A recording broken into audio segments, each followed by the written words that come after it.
뭐라고 떨어질 수도 있는 거지. 하다가 보면은 죽을 일은 아니잖아요. 매년 입시 때 자살해요. 엄마하고 딸하고, 엄마하고 아들하고 죽자고. 아니 애가 초등학교 1학년, 뭐 유치원은 빼고 초등학교 1학년 때부터 고등학교 3학년 12년 동안 애쓴 거야. 그럼 떨어졌으면 애가 마음이 얼마나 상처가 됐겠어요. 그러면은 어차피 너 주려고 대학 들어가면 주려고 등록금 500만 원 마련한 거 있는데 너 이거 갖고 유럽 배낭여행이나 갔다 와라. 훌훌 털어버리고. 그럼 애도 행복하고 엄마도 행복할 거 아니야. 근데 그 500만 원 놔두고 굳이 접시에 코 박고 죽어야 되냐 이거야. 그 500만 원을 멋있게 쓰면 되지. 근데 우리는 굳이 죽음까지 몰고 가요. 저는 세계적으로 조사를 해봤어요. 정치인들이 단식을 얼마나 하나. 뭐 간디가 단식한 거 빼고는 거의 단식 안 해요. 국회의원들은 협의하고 합의하고 토론하는 게 국회의원이지 단식하는 게 국회의원이 아니에요. 단식은 약자들이 할 수 있는 마지막 행동이에요. 종교인들, 노동자들이 할 수 있는 거지. 정치인들이 왜 단식을 해? 그 똑똑한 사람들이 서로 대화하고 합의하면 되지. 근데 우리는 그런 걸 배운 적이 없어. 1등만 배워갖고 합의하고 협의할 수가 없어요. 여러분들 출세해야지 행복할까요? 꼭 출세해야 돼요? 돈이 많아야지 행복할까요? 그냥 지금 행복하면 안 돼? 내가 보기엔 여러분들이 제일 행복한 분들이에요.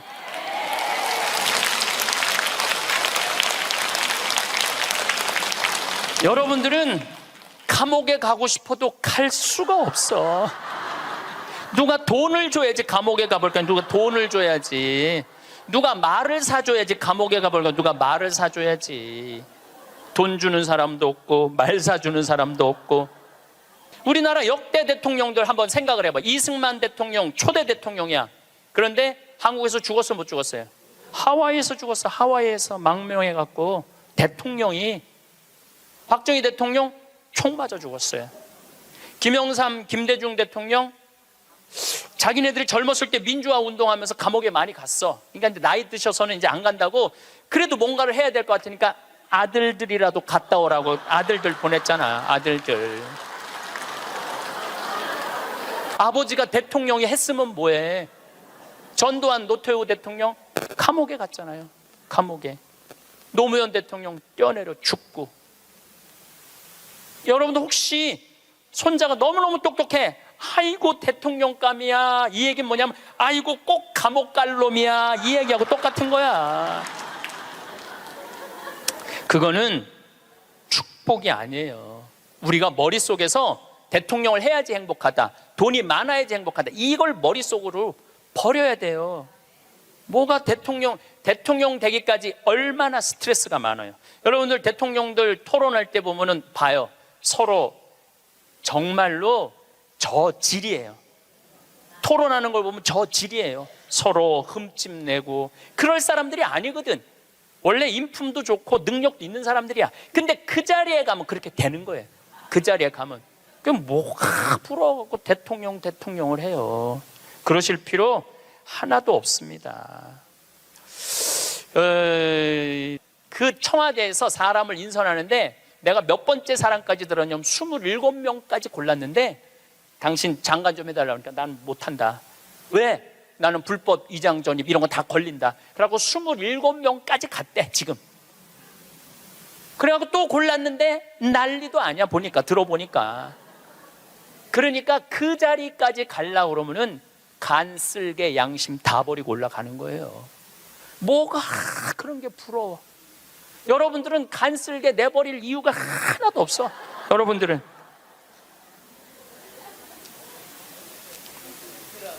사실은 요즘 대한민국에서 아주 재미난 통계가 하나 있어요. 누가 제일 행복하냐? 50대, 60대, 70대 초반이 제일 행복하대. 놀랍게도 여러분들이 제일 행복하대. 왜냐하면은 지금 중고등학교들은 공부해서 괴롭지, 대학생들은 시험 보느냐고 괴롭지, 직장인들은 스트레스 받아서 괴롭지, 여러분들은 사실은 그런 괴로움이 거의 없어요. 그냥 또 내 강의는 또 들어가고 내가 이놈들한테 돈 주나 봐라 그리고 그 돈 가지고 알차게 먹고 마시고 노는 분들이 많아요. 500만 원만 남기고 나는 간다 이런 생각 가지고 있는 분들이 많아. 그래서 너는 너, 나는 나. 이게 참 중요합니다. 너는 너, 나는 나예요. 너하고 나하고 엉길 필요는 하나도 없어요. 자식 인생은 자식 인생, 내 인생은 내 인생이에요. 근데 우리는 자기를 위해서 쓰는 거를 못해. 해봤던 적이 없어. 자기를 위해서 1,000원도 써봤던 적이 없어. 1,000원도 벌벌 떠는 분들이 많아. 내가 그렇게 얘기했는데도 1,000원도 벌벌, 여기 많을 거야. 1,000원도 벌벌 떠는 분들이.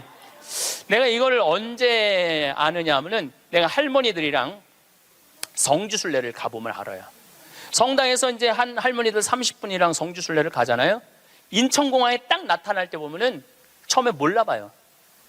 성당에서 보던 할머니랑 인천공항에서 보는 할머니랑 너무 달라. 선글라스 딱 끼고 스카프 목에 딱 두르고 돈을 얼마나 하는지 여기다 딱 돈가방 딱 차고 얼마나 멋있게 나오는지 몰라요. 그래갖고 이제 딱 이제 이 파리행 비행기를 타죠. 그럼 막 가슴이 벌렁벌렁 거리죠. 드디어 내가 해외 성지순례 파리, 로마, 이스라엘을 가는구나. 그래갖고 딱 파리에 내리면은요 가이드가 버스를 딱 갖고 나와요. 근데 되게 밤에 도착하거든요. 근데 딱 파리 시내를 지나가면은 파리는 직접 조명이 없어요. 다 간접 조명이야. 이렇게 밑에서 불을 쫙, 사람이요 직접 조명은 별로 기분이 안 좋은데 간접 조명은 은은한 게 좀 고상한 느낌이 들어요. 여러분들도 좀 고상하게 살고 싶으면 집에 직접 조명하지 말고 간접 조명 쫙 해놓으면은 딱 방에 들어가 보면은 집에 거실도 직접 조명하지 말고 밑에서 싹 쌓아올려봐. 기분이 그냥 와인도 마시고 싶고 춤도 추고 싶고 그렇거든. 근데 딱 파리를 가다 보면 딱 그렇거든. 그리고 그냥 한가운데 에펠탑이 30분마다 막 반짝반짝 불, 거기 막 뭐 네온 사인 막 하면은요 기가 막혀요. 근데 가이드가 그래요. 여기 예술의 도시 오신 거 환영한다고. 내일 아침은 뷔페에서 식사를 하시고 오전에는 모나리자 미소를 보러 루브르 박물관을 갈 거라고. 그리고 건너편에 에펠탑이 있는데 에펠탑에 가서 사진 한 장 찍고 점심 식사하시고는 몽마르트 언덕을 올라갈 거다. 몽마르트 언덕을. 저녁은 세느강에서 선상 파티를 하고 밤에는 세계에서 가장 비싼 거리 쌍젤리제 거리에서 와인을 한잔하고 호텔로 들어갈 거다. 내일 스케줄은 이렇다. 그럼 진짜 가슴이 막 벌렁벌렁거려. 근데 막 하는데 여기는 다이아나비가 죽은 도로다. 그거 꼭 지나가더라고 보니까. 역사 뭐 나폴레옹이 막 뭐 개선문 막 이런 거 보면은 정말로 내가 드디어 이 예술의 도시 파리를 왔구나 그런 기분이 들어요. 근데 호텔 도착 5km 전에 가이드가 딱 일어나고 또 이상한 말을 해요. 여긴 에티켓이 참 중요하다. 문을 열면 잡아주는 게 에티켓이고 여러 가지 얘기를 해요. 그런데 여러분들 내리면은 포터들이 가방을 여러분들 방에 갖다 줄 텐데 $1 팁을 주는 게 에티켓이다. 그리고 호텔에서 나올 때는 그 침대에다가 왜냐하면은 그 침대 청소하는 사람들은 월급이 없어요. 다 그 팁으로 사는 거예요. 다 이민자들이 하는 거니까 $1를 내려놓는 게 에티켓이다. 그 얘기를 딱 들으면은 할머니들이 이때부터 머리가 복잡해지기 시작하는 거야. 생각지 않았던 $2가 딱 튀어나온 거야. 생각지 않았던 $2가. 그래갖고 딱 호텔에서 딱 내리면은 정말 포터들이 막 모자를 쓰고 막 가방을 들고 가려고 하는 할머니들이 이렇게 말합니다. 놔두라고, 내가 들고 갈 거라고. 비행기 10시간을 타고 버스를 타고 얼마나 피곤해. 근데 그 큰 여행용 가방을 이제 밀고 끌기 시작하는 거예요. 그런데 한 30명 가면은 유럽의 호텔들은 엘리베이터가 다 작아요. 옛날 건물들이라 2명, 3명 들어가면 꽉 차. 그럼 또 재빠른 사람이 딱 들어가면은 이때부터 5분, 10분을 기다리면 승질이 나기 시작하는 거예요. 승질이. 로마에 도착하면 얘기하지 않아도 할머니들이 그 가방을 끌고 알아서 가요. 자기가 $1를 아끼려고. 호텔 나올 때도 까먹을 경우도 있지만 아까워. 다시는 안 오는데 그냥 나와버려. 그리고 압권이 있어요. 성지순례 끝나고 할머니들이 나한테 하는 말이 있어. 신부님, 세상에 나가보니까 매일 내 돈 뜯어먹는 도둑놈들밖에 없다고. 그리고 보통 1일 정도 순례를 나가는데 11일 동안 기억이 가방 끌고 다녔던 기억밖에 없는 거야. 가방 끌고 다녔던 기억밖에 없는 거야. 성지고 뭐고 힘들게 가방 끌고 다니면 나이는 먹었지. 그럼 보통 여러분이 한 450만 원 내고 가는 성지 순례예요. 450만 원. 그러면은 하루에 2달러면은 10일이면 20달러야. 20달러? 그게 뭐가 아깝다고. 그 1달러 때문에 벌벌 떨면서 놔두라고, 내가 들고 갈 거라고 그 무거운 가방을 그냥 1달러 주고 땡큐 땡큐 하면 얼마나 좋아. 그런데 문제는 자기를 위해서 1,000원도 써봤던 적이 없는 거예요. 450만 원 내고 갔으면 기분 좋겠으면 얼마나 좋아. 근데 써봤던 적이 없는 거예요. 그 여행 갔다 와도 즐거웠던 기억이 하나도 없어. 완전히 도둑놈들한테 사기당한 그런 기분이야. 성지순례 갔다 왔는데. 저도 뭐 많이 다니죠. 1년에 4개월은 외국에 나가 있으니까. 이번에도 잠비아 끝나고 미국 교우들이 케이프타운, 희망봉, 아프리카 맨 끝에 거기 갔다 오고 싶다고 호텔 예약까지 다 예약해갖고 나하고 같이 갔어요. 케이프타운 호텔에 딱 가니까 진짜로 포터들이 가방 방번호 딱 찍어갖고 갖고 오더라고요. 나는요, 그 사람들한테 돈 한 번도 아낀 적이 없어요. 오면 1달러 안 줘. 5달러 딱 줘요. 5달러 딱 주고 내가 한마디 하죠. 땡큐. I come from Korea. 내가 꼭 얘기를 해요. 왜냐하면 중국 사람인 줄 아니까. I come from Korea. 딱 그리고 5달러 주면은 눈이 이만해지면서 정말로 머리가 땅끝까지 닿도록. 그 사람들은 그걸로 먹고 사는 사람들이야. 이민자들은.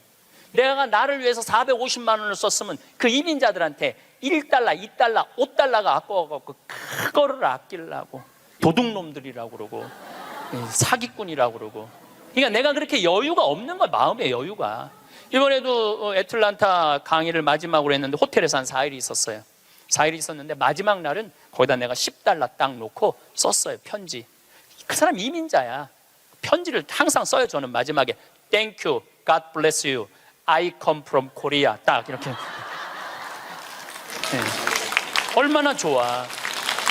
그거 쓴다고 내가 망하는 것도 아니고. 그 사람은 그걸 받음으로써 하루에 기쁨이 있잖아요. 내가 남에게 무언가를 나눠줄 수 있는 큰 기쁨, 주는 기쁨이 있어야 되는데 우린 끝까지 아껴. 근데 문제는 그걸 아껴갖고 정말 또 행복한 데 쓰면 좋은데 끝까지 아끼다가 죽어. 써보지도 못하고 죽는 분들 많아요. 써보지도 못하고 죽는 분들 많아요. 그러니까 이제 마지막에 죽을 때 뭐라고 그러냐면은 나는 억울해서 못 죽는다고. 나 한번 호강해 보려고 그랬는데 억울해서 못 죽는다고. 호강은 언제 하면 돼? 지금 하면 돼요. 제가 항상 드리는 말씀이지만 내 생일날 내 기억해주는 남편도 없고 자식도 없어. 냉면 먹으면서 눈물 뚝뚝 흘리면서 지질이 복도 없는 년, 냉면 사주는 인간 하나도 없고 내 생일에 왜 내 생일을 남이 차려줘야 돼? 내가 차려주면 되지. 그렇지 않아요? 그러니까 야, 너 60년 동안 70년 동안 애썼다. 내가 오늘 너한테 한턱 쏠게. 네 태어난 날이니까 그럼 내가 가서 먹으면 되지. 그러니까 지질이 복도 없는 년이 먹는 냉면 맛이랑 내가 한턱 쏘고 먹는 냉면 맛은 냉면 맛 자체가 달라요. 여러분들 정말 1,000원을 쓰더라도 멋있게 써. 폼나게 써요. 냉면을 먹어도 뽐나게 나가서 먹어. 눈물 뚝, 콧물 뚝 흘리고 그러지 말고요. 행복은요 큰 데 있는 게 아니에요. 대통령 되고 무슨 장관 되고 국회의원 되는다고 그 사람들 안 행복해요. 그 사람들 소리 지르는 거 봐요. 그 사람들이 행복하겠어요? 네, 안 행복해요. 부러워할 거 하나 없어요.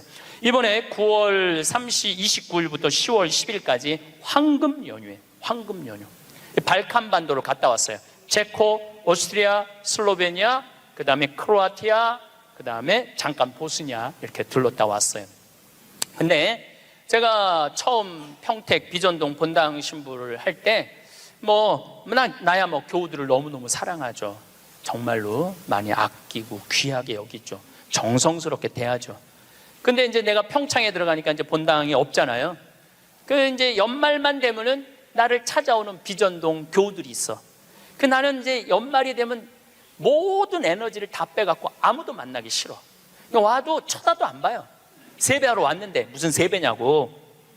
그런데 10년 동안 내가 보든 안 보든 자기네들끼리 밥 먹고 가도 10년 동안 변함없이 오는 친구들이 있어요. 근데 한 3년 전인가 4년 전에 또 세배라고 왔는데 내가 찬밥 대우를 했는데 마음이 좀 미안하더라고요. 근데 보통 저 같은 경우는 3년, 4년 후까지 스케줄이 보통 이렇게 보거든요. 근데 4년 전에 보니까 2017년 딱 황금 연휴 10일이 딱 걸려 있더라고요. 그래서 정말로 평범한 친구들이에요. 야, 2004년 후에 황금 연휴 10일이 있다. 나하고 그때 내가 온전히 너희들하고 같이 여행 갈게. 그랬더니 이 친구들 한 30명이 한 달에 20만 원씩 3년 동안 개를 모았어. 그러니까 한 달에 20만 원이면 240만 원에 거의 700만 원을 모은 거예요. 여행비는 한 400만 원밖에 안 되는데. 그래갖고 이번에 여행을 갔다 왔어요. 그런데 기가 막히더라고요.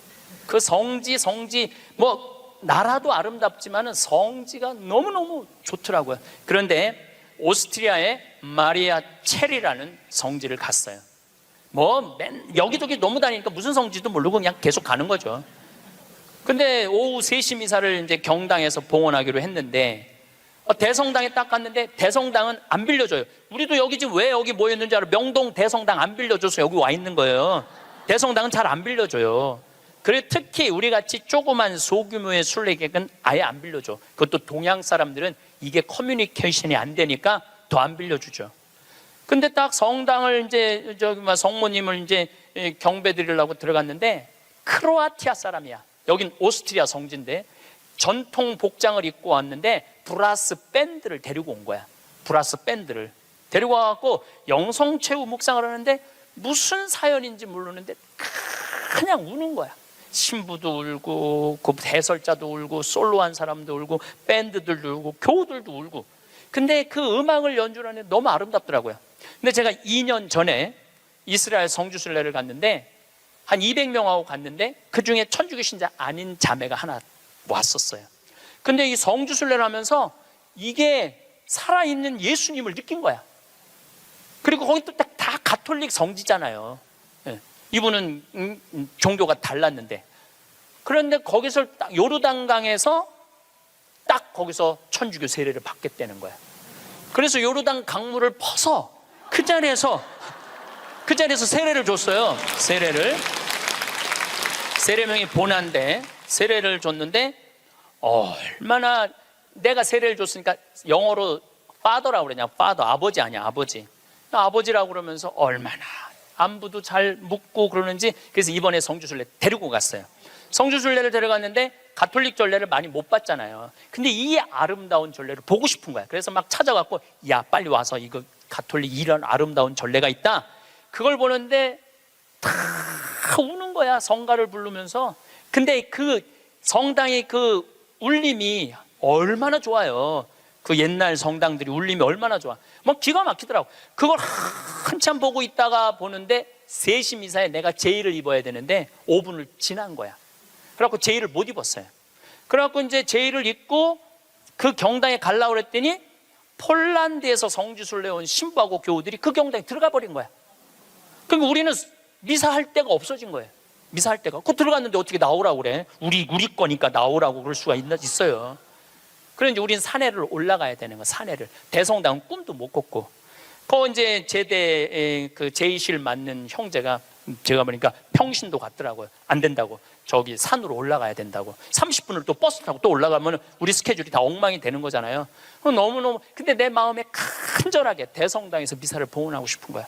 그 본당 신부가 나왔어요. 대성당에서 미사하고 싶다고. 바실리카거든요. 그랬더니 코리아에서 왔냐고 그래서 우리 코리아에서 왔다고. 그럼 대성당에서 하라고. 네. 대성당에서 하라고. 이거 아직 박수 칠 것도 아니에요 지금. 대성당에서 하라고 그랬는데 또 내가 키가 조그마니까 짧은 제의를 그 신부님이 다 찾아서 나를 입혀주더라고. 신부님이. 막 그때부터 가슴이 뛰기 시작하는 거예요. 근데 그날은 이제 우리 부관장 신부님 미사 봉헌하는 때인데 우리가 입당을 해갖고 성가를 하는데 이때부터 가슴이 미어지기 시작하는 거예요. 이 아름다운 성지에서 이렇게 미사를 봉헌할 수 있게 막 정말 입이 안 떨어지는 거예요. 근데 딱 강론을 시작하는데 우리 부관장 신부가 성모님 노래를 하는데 그 노래도 기가 막히게 잘하는데 성당을 혼돈 감싸 안는 거예요. 그러니까 순례 온 외국 교우들도 너무너무 아름다우니까 다 쳐다보더라고요. 난 눈을 뜰 수가 없었어. 눈 뜨면 울까봐. 하여튼 너무 은혜로운 미사를 하고 딱 이 성지가 뭔가 봤더니 이 성지는 850년 된 성지야. 그래서 성모님이 여러분들 사진에 있어. 성모님이 예수님을 손으로 이렇게 잡고 있는 그 왕관을 쓰고, 그런데 얼마나 기적이 많이 일어났으면 그 목발이 수백 개가 있었대요. 목발 짚고 왔다가 다 두고 간 거죠. 근데 이제는 너무 기적을 바라갖고 다 친 거야. 다 치고 이제는 2차 세계대전 끝나고 난 다음에 세계 평화를 위해서 기도하라고.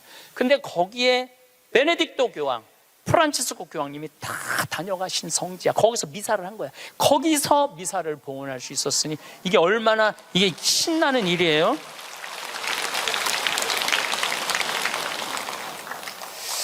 저는 그 은혜로운 미사를 봉헌하고, 물론 그 성당뿐만 아니라 곳곳의 성당에서 미사할 때마다 은혜를 너무나 많이 받았어요.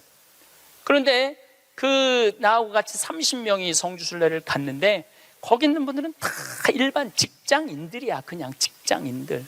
그렇게 열심히 신앙생활하고 신부한테 그렇게 잘하고 그렇게 착하고 성실하게 살아왔으면 그 정도는 누릴 자격이 있는 거예요. 그리고 여러분들이 부부가 평생 버는 돈이 23억이래요. 평균 대한민국에서 23억을 벌고 나를 위해서 500만 원 그 아름다운 성지순례 한 번을 못 가? 그리고도 지질이 복도 없는 년 성지순례에 보내주는 사람도 없고. 누가 가면 돼? 내가 가면 돼. 내가. 남이 왜 내 행복을 남편한테 떠넘겨? 왜 내 행복을 자식한테 떠넘겨?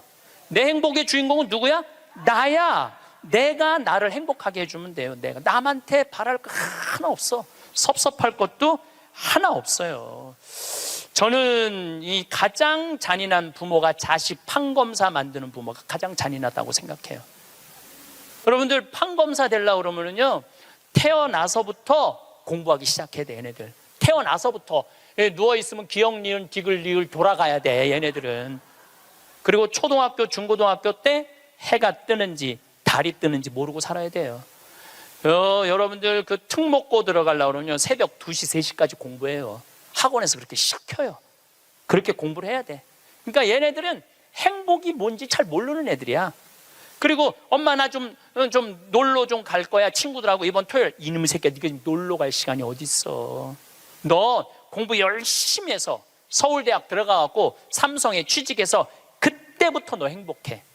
여러분들 1살서부터 30살까지 안 행복한 애가 삼성에 들어가는 날부터 행복할까요? 저는 그런 일은 없다고 생각해요. 그냥 쭉 행복한 애가 행복하게 사는 거예요.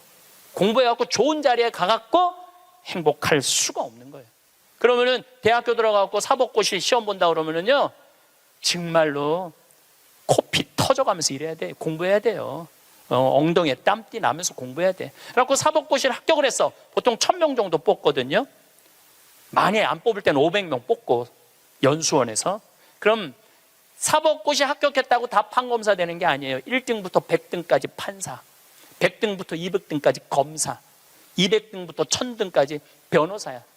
변호사 중에 반 이상은 지금 300만 원도 못 번대요. 그렇게 청춘을 다 날리고 학창시절을 다 날렸는데도 돈 못 벌어요. 그러면 정말로 우리 집에 판검사가 나타나, 평창에는 막 판사가 됐으면, 사법고시 합격하면은요, 읍내 막 이 사법고시 합격, 누구네 집 자녀, 셋째 자녀 합격 막 걸어놓고 난리도 아니야. 정말로 신나요. 우리는 사무관만 승진해도 누구 사무관 축하 막 이렇게 걸어놔요. 그래갖고 판사가 됐어. 그러면은 미래가 창창하고 앞날이 활짝 펼쳐질 것 같아요. 만나는 사람이 누구냐면은 살인범, 강간범, 사기꾼, 강도들 만나는 거예요. 평생. 여러분들 사람이요, 누구를 만나고 사느냐에 따라서 그 사람의 행복의 질이 결정돼요. 누구를 만나고 아니, 판사 재판을 해야 되는데 집에 와서도 저놈이 정말 죽였을까 안 죽였을까 이런 생각을 평생 하고 사는 판사가 뭐가 부러워요? 그리고 자기 자식 판사로 밀어넣는 부모가 훌륭한 부모예요? 저는 그렇게 생각하지 않아요. 하고 싶은 일을 하고 살아야 돼. 사람은 하고 싶은 일을. 제일 하고 행복한 사람이 누구냐 하면은 사진 작가래요. 지금 촬영하는 저분들 제일 행복한 분들이래. 사진 작가들 제일 행복하다고 그래요. 아름다운 거 찍잖아요. 그리고 제일 보람을 느끼는 건 성직자들. 신부님 때문에 자살하려고 그러다가 자살 안 하고 저 지금 잘 살고 있어요. 신부님 때문에 술 끊었어요. 신부님 때문에 우울증 고쳐졌어요. 그런 얘기 들을 때마다 내가 이 자리에 있어야 되겠구나, 그런 생각을 많이 하죠. 제가 이 본당 신부 때 어떤 친구가 있었느냐 하면 전국 학력고사 수석, 서울대 수석, 법대 수석, 사법연수원 수석한 친구가 있었어요. 20년 전 얘기예요. 근데 이 친구는 다 대법관 후보라고 그랬어. 근데 이 친구는 바로 로펌 회사로 빠졌어요. 법률 회사로. 판사 임용을 신청하지 않았어요. 왜 법률 회사로 빠졌느냐? 그랬더니 하는 말이, 신부님, 소신 재판할 자신이 없습니다. 소신 재판할 자신이 없습니다. 자, 여기서 우리가 이거 묵상거리입니다. 어떤 묵상거리냐 하면은, 그 똑똑한 애들이, 그 능력 있는 애들이 판사가 돼갖고요, 위에 눈치 봐가면서 재판하는 거예요. 그것처럼 잔인한 일이 어디 있어요? 대개 또 정치 판사가 되면은 내가 이명박 줄에 서야 되느냐, 박근혜 줄에 서야 되느냐, 문재인 줄에 서야 되느냐, 이러고 사는 거예요. 여러분들이 그런 고민해요? 내가 이명박 줄에 서야 되느냐, 박근혜 줄에 서야 되느냐, 문재인 줄에 서야 되느냐? 그들의 고뇌에 비하면 여러분들은 행복한 고민하는 거예요. 부러워할 게 뭐 있어? 그러니까 유럽에 내가 그 친구들하고도 얘기를 좀 해보면요, 이 뭐라 그래? 이거 식당에서 이 서빙하는 사람도요, 자기는 이 일이 좋다는 거예요. 나는 이거 하고 여행도 다니고 난 너무너무 즐겁다는 거. 어떠냐면 내가 손님들한테 대접하고 팁 받고 나 행복하게 살고. 그러니까 유럽은 가면 할머니 할아버지 서빙들이 많아요. 할아버지들이 멋있게 넥타이 매고. 근데 우리나라에서는 60된 할아버지가 서빙하면은 저 늙어갖고 저 뭐 하는 짓이냐고, 이제까지. 그러니까 제가 말한 너는 너, 나는 나야. 그냥 나 생긴 대로 살면은 되는 거야. 뭐 그렇게 남을 부러워할 게 뭐 있어요? 제가 우리 생태마을에 직원이 하나 있어요. 뉴욕에서 온 직원인데, 뭐 중국어도 잘하고 영어도 잘하고 일본어도 잘하고 저한테 많은 도움을 주죠. 근데 그 아들이 하나 있는데, 이 아들이 메리앤 첫 고등학교를 나왔어요. 케네디가 나온 고등학교에. 이 학교는 등록금이 1년에 고등학교인데 1억이야. 1년 등록금이 1억. 그러니까 보통 사람들은 못 가는 학교죠. 되게 중동의 귀족들, 왕족들, 미국의 최고 돈 많은 애들이 오는 거예요. 이 학교는 애들이 학교 올 때 자가용 타고 안 온대요. 비행기 타고 오지. 무슨 자가용이야. 근데 이 140년 된 학교인데, 우리 그 아들이 그 메리앤 첫 고등학교에 동양인 최초로 학생 회장이 됐어요. 그리고 얘는 콜롬비아 대학 4년 전액 장학생으로 졸업을 했어. 집이 망해갖고 전액 장학생 졸업했어. 얘는 이제 월가에 가면은 돈방석에 앉는 애예요. 왜 돈방석에 앉느냐면, 그 많은 친구들한테 야, 여기 펀드 좀 넣어라. 그러면은 수백만 달러를 벌 수 있는 애래요. 원래 그렇게 간대, 걔네들 그 코스가. 근데 얘는 한국에 평창에 와서 아버지한테 한다는 소리가, 아버지, 나 연극하고 싶어. 지금 집이 망해갖고 돈 벌어도 현찰을 판국인데 또 연극을 한다는 거예요. 근데 저는 제 주위에 있는 모든 사람들한테 똑같이 하는 얘기가 있어요. 인생은 하고 싶은 걸 하고 살아야 된다. 여기 계신 분들은 하고 싶은 거 못 하고 살았어요. 왜? 여기 50, 60, 70대, 특히 60, 70대 여기 우리 자매님들은 대학 가고 싶어도 네가 무슨 대학이야, 오빠가 가야지, 남동생이 가야지. 그래서 희생당하고 그 다음에 공장에 가고 돈 벌어. 힘들어도 다 집안을 위해서 희생하고 살았어. 그때는 못 살 때였어요. 근데 지금은 다 잘 살아.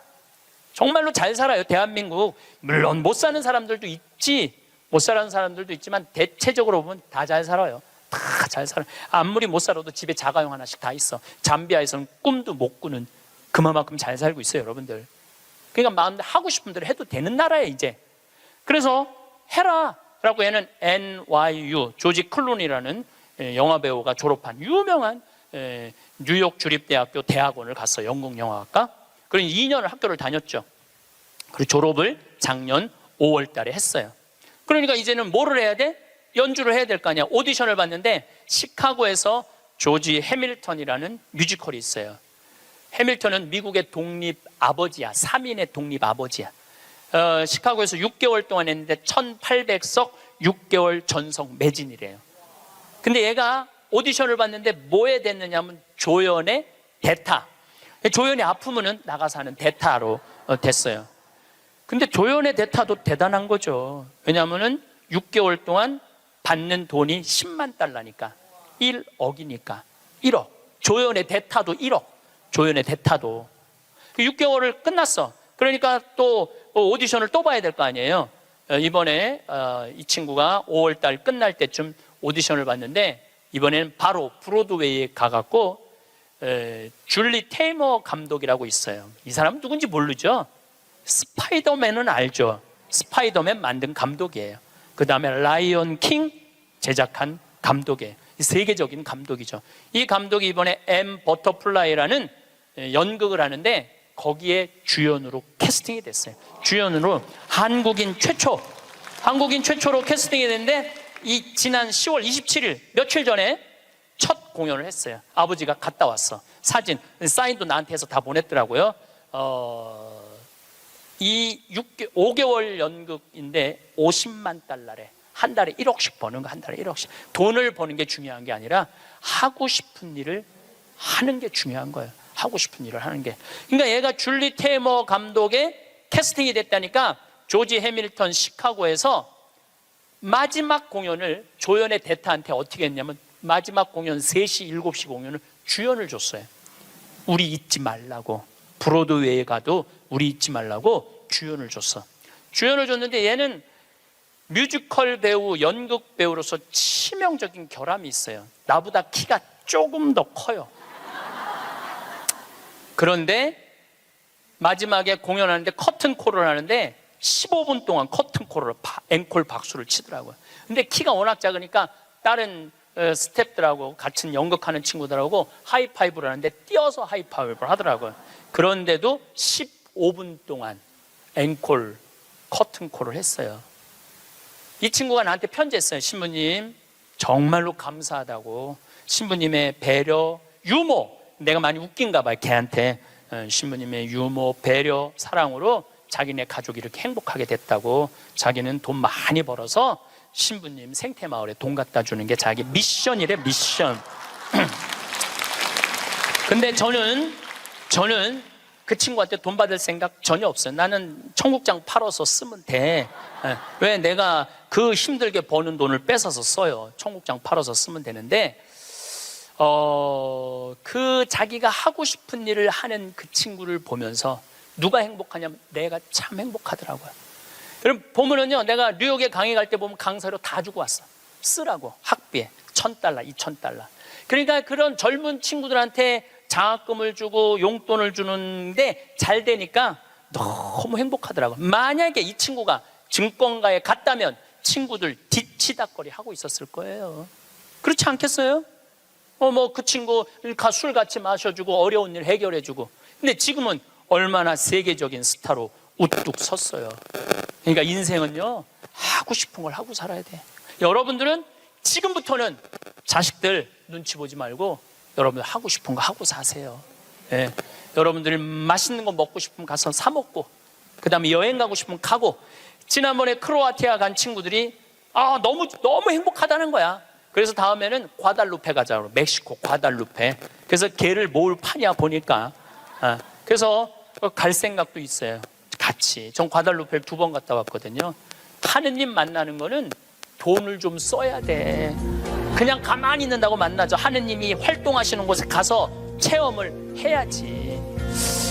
이어서 다음 시간에 그 뒷이야기를 하도록 하겠습니다. 감사합니다.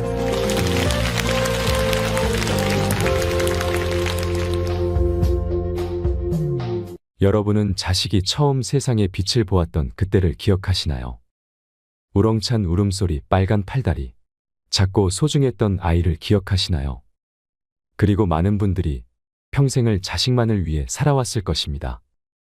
아이가 커서 말을 하고 학교에 가고 취업을 하고 결혼을 해서 아이를 낳고 그렇게 한 사람의 인생을 가장 처음부터 옆에서 지켜보셨겠지요.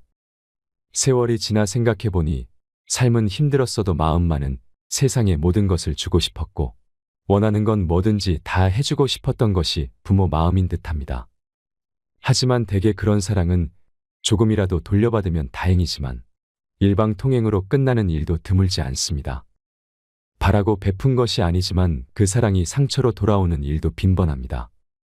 어떤 할머니 이야기를 들려드리겠습니다. 신씨 할머니는 해방 전에 서울에서 태어났습니다. 일찍이 시집을 가 오랜 기간 아이가 생기지 않아 고생하다 30의 늦은 나이에 아들을 보았습니다. 세상을 다 가진 듯 기뻤지요. 그 당시는 모두가 경제적으로 힘든 시기였는데도 불구하고 신씨 할머니는 자신이 입는 것, 먹는 것을 아껴가며 자식을 키웠습니다. 남편도 성실히 일했기에 오손도손 소박하게 살 정도는 되었습니다. 그리고 아들이 국민학교에 입학한 이듬해 신씨 할머니는 남편을 하늘로 떠나보냈습니다. 췌장암이었는데 병을 발견했을 땐 이미 손 쓸 수 없이 늦어 제대로 된 치료도 해보지 못하고 보낼 수밖에 없었다고 합니다. 뭐가 그리 급해서 어린 아들을 두고 가 버리세요. 나는 혼자 어떻게 살라고요. 아들을 끌어안고 흐느끼는 그 모습이 그렇게 애처로울 수가 없었습니다. 30대 젊은 나이에 남편을 잃고 삶이 막막해졌습니다. 하지만 언제까지 눈물만 흘리며 쓰러져 있을 순 없었지요. 당장 하루하루 먹고 사는 문제를 해결하느라 눈물도 금방 말라버렸습니다. 그날 이후로 신씨 할머니는 안 해본 일이 없었습니다. 파출부 일을 하기도 했고 신발 공장이나 식당에서 일을 하기도 했습니다. 일할 수만 있다면 가리지 않고 닥치는 대로 했습니다. 그렇게 없는 형편에 아들을 대학까지 보내고 의사를 만들었습니다. 동네에선 개천에서 용이 났다며 놀라워했고 아들은 신씨 할머니 인생의 유일한 자랑이었지요. 거기다가 수십 년의 고생을 보상받는 건지 그 사이에 남편이 남기고 간 사망보험금으로 샀던 작고 허름한 빌라가 재개발이 되었습니다. 그리고 시장에서 일하다 우연히 넘겨받은 생선 가게가 대단히 잘 되는 바람에 살림이 피게 되었습니다. 애딸린 가난한 과부라고 손가락질 받던 게 엊그제였는데 신씨 할머니는 이제 누가 보아도 부러울 만한 삶이 되었습니다. 여보, 하늘에서 보고 있죠. 우리 아들은 의사가 됐고 나도 이제 먹고 살만해졌네요. 이제 걱정 말아요. 아들은 어여쁜 처자와 결혼해서 아이를 낳았습니다. 신씨 할머니는 굽은 허리로 낮엔 시장에서 일을 했고 저녁엔 아들네에서 손자를 돌보았습니다. 그렇게 지내다 어느 날 아들이 말했습니다. 엄마 그러지 말고 집 정리하고 들어와서 사세요. 됐다. 이렇게 왔다 갔다 하면 되지. 내가 불안해서 그래요. 허리도 안 좋은 양반이 혼자 지내다가 무슨 일이라도 있으면 어떡하시려고. 그리고 어차피 애 봐주러 매일 오는데 그냥 같이 살면 좋지. 신씨 할머니도 그러고 싶은 마음은 있었지만 아무리 편하게 대한다 해도 자신은 시어머니이기 때문에 며느리가 불편해할까 걱정이 되었습니다. 그러면 엄마 사는 집 팔아서 병원도 차릴 수 있잖아요. 대학 병원에서 근무하던 아들은 개원을 하고 싶어 했습니다. 금전이 부족해 대출을 알아보고 있다곤 들었는데 아들 말을 들어보니 신씨 집을 팔아 그 돈을 마련하면 좋을 것 같았습니다. 서울 집값이 많이 올라서 아들에게 큰 보탬이 될 듯 했던 것이지요.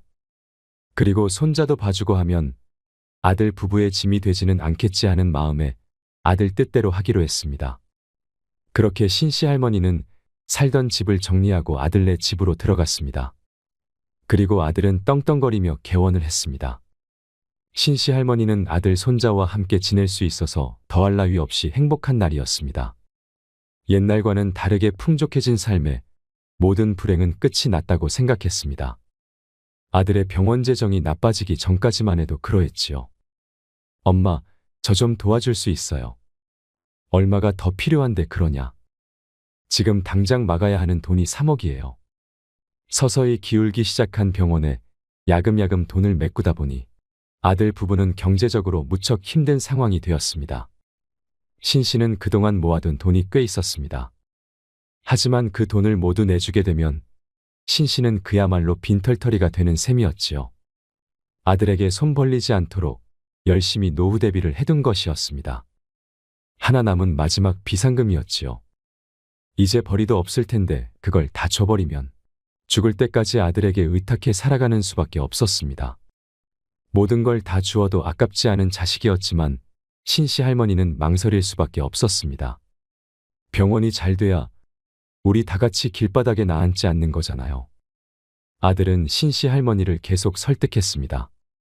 나 몰래 숨겨둔 돈 없냐며 매일매일을 그렇게 달달 볶았습니다. 아파트 대출은 안 나온다니. 이미 다 끌어다 썼죠. 엄마가 저에게 쓰는 돈이 아까워서 그래요. 아들이 하던 말을 멈추고 쳐다보았습니다.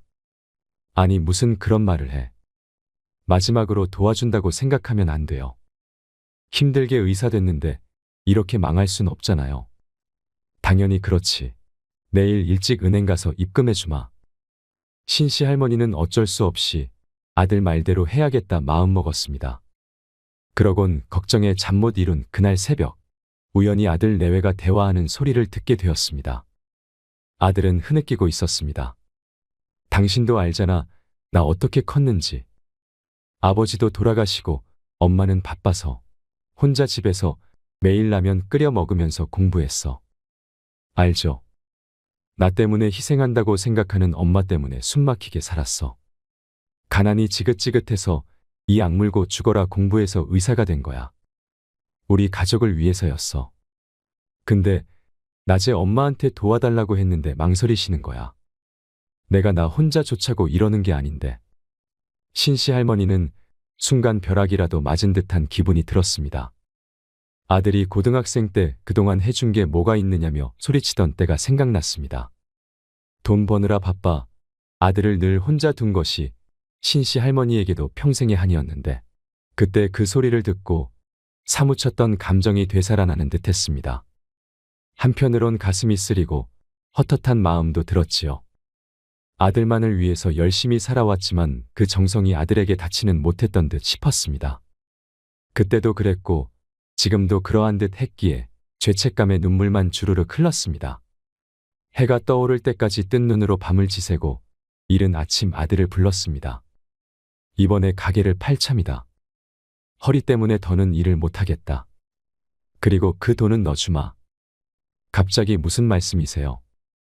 마침 신씨도 허리 통증이 악화되어 더 이상 일을 하지 못하는 지경에 이르러 최근에 가게를 팔아야겠다는 생각을 하고 있었습니다. 그렇게 노후 자금으로 저금해 두려던 돈을 아들에게 주기로 마음먹었습니다. 그 돈 뒀다 뭐하니? 어차피 나 죽으면 다 네 돈인데. 엄마 고마워요. 요즘 병원에 손님도 늘고 있고 조금 있으면 아파트도 들어선대요. 엄마는 집에서 애 보면서 편하게 쉬어요. 알았다. 아들은 크게 기뻐하며 신씨 할머니를 얼싸안았습니다. 그렇게 기뻐하는 아들을 본 신씨 할머니도 그동안 열심히 살아서 아들이 힘들 때 도와줄 수 있게 되어 뿌듯했습니다. 아들에게 미안했던 마음도 조금은 나아지는 듯 했습니다. 다행히 병원은 재정을 회복했고 신씨 할머니는 아들에게 용돈을 받으며 살게 되었습니다. 물론 그 돈은 손자 용돈과 간식값으로 다 나갔지만 여전히 자신에게는 돈 쓰는 법을 모르는 신씨 할머니는 그저 행복했습니다. 혹여나 며느리에게 민폐 끼치지 않을까 조용조용히 살았습니다. 바쁜 아들 내외를 위해 새벽에 일어나 밥을 차리고 밤늦게 들어와도 따뜻하게 갓 지은 밥을 먹였습니다. 손자가 크자 신씨 할머니는 넓은 집에 혼자 있게 된 나날이 늘었는데 가족만을 위해 살아온 삶이라 취미 하나 없는 신씨 할머니는 집안 일만 하며 집에서 홀로 시간을 보냈습니다. 그렇게 신씨 할머니의 등은 더 굽고 세월은 흘러 손자가 대학을 갔습니다. 아들의 아들이 커가는 모습을 지켜보는 일도 행복했습니다. 하지만 그런 신씨 할머니를 비웃듯 불행은 예고 없이 찾아왔습니다. 어머니 뭐 하고 계세요? 뭐 하긴 밥 차리지. 애비도 얼른 나와서 밥 먹으라 그래라. 며느리의 새파랗게 질린 얼굴에 의아해져서 말했습니다. 왜 그래, 배 안 고파? 그래도 밥은 먹어야지. 분주하게 반찬을 놓고 상을 차려내는 것을 며느리가 막았습니다. 어머니 30분 전에 밥 먹었잖아요. 무슨 그런 장난을 치니? 언제 밥을 먹었다고? 할머니는 며느리 말에 어리둥절했습니다. 아들도 방에서 나와 신씨 할머니를 쳐다보았습니다. 내 정신 좀 봐. 방금 밥 먹었지. 요새 자꾸 깜빡한다. 그러곤 다급히 방으로 들어갔습니다. 방문을 닫은 신씨 할머니는 떨리는 손을 부여잡았습니다. 깜빡했다고 하지만 사실 전혀 기억나지 않았습니다. 80이 넘은 나이에도 불편한 허리 말고는 크게 아팠던 적도 없었습니다. 병원에 들락날락하느라 자식 힘들게는 안 해서 다행이라고 여기며 살았습니다. 최근에 건망증이 심해진 것 같다고 아들 내외에게 타박을 받았던 일이 여러 번 있었는데 이번과 같은 일은 처음이었습니다. 아무리 생각해내려 해도 머릿속이 안개가 낀 것처럼 뿌옇게 흐렸습니다. 내가 아무래도 노망이 났나 보다. 이후에 아들과는 그 이야기를 입 밖으로 꺼내지 않았습니다. 신씨 할머니는 아무 일도 없었다는 듯이 굴었고 아들도 말을 아꼈습니다. 하지만 숨긴다고 숨겨지면 병이 아니라고 하지요. 오늘 지훈이 늦게 들어온대요. 지훈이 밥은 차리지 마세요. 지훈이? 지훈이가 누구야? 오늘 손님이 온댔나? 네, 어머니 손자 지훈이요. 아 그래, 내 손자 이름이 지훈이야.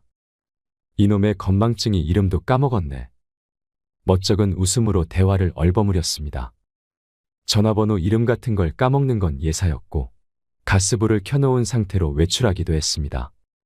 하루는 장 보러 나갔다가 집을 못 찾아 헤맸던 날도 있었습니다. 늦게까지 들어오지 않는 신씨 할머니에게 전화를 건 손자 덕분에 집에 무사히 돌아올 수 있었습니다. 이런 나날이 늘다 보니 이제는 더 이상 피할 수만은 없게 되었지요. 아들은 신경을 쓰느라 날로 예민해졌습니다.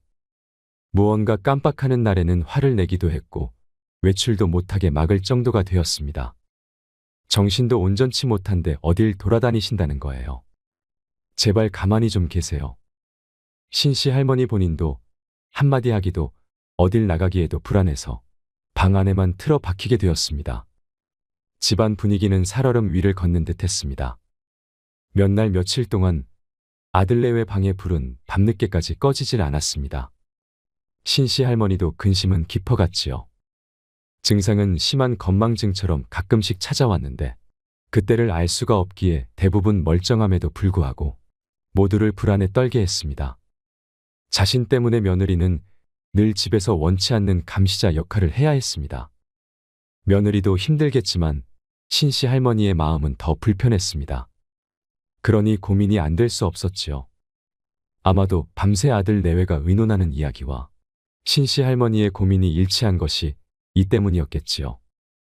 아들이 신씨 할머니를 거실로 부른 그날, 방문을 열며 스스로도 결론을 내렸습니다. 아들이 무겁게 입을 떼었습니다. 어머니 지금 좀 편찮으시니? 아들의 말이 끝나기도 전에 신씨 할머니가 먼저 말했습니다. 안 그래도 내가 할 말이 있었는데 잘 됐네. 요양원이 그렇게 좋다더라. 가면 친구들도 사귀고 이것저것 다 해주니깐 정말 편하대. 그렇게 아들의 말을 끊고 할 말을 쏟아내었습니다.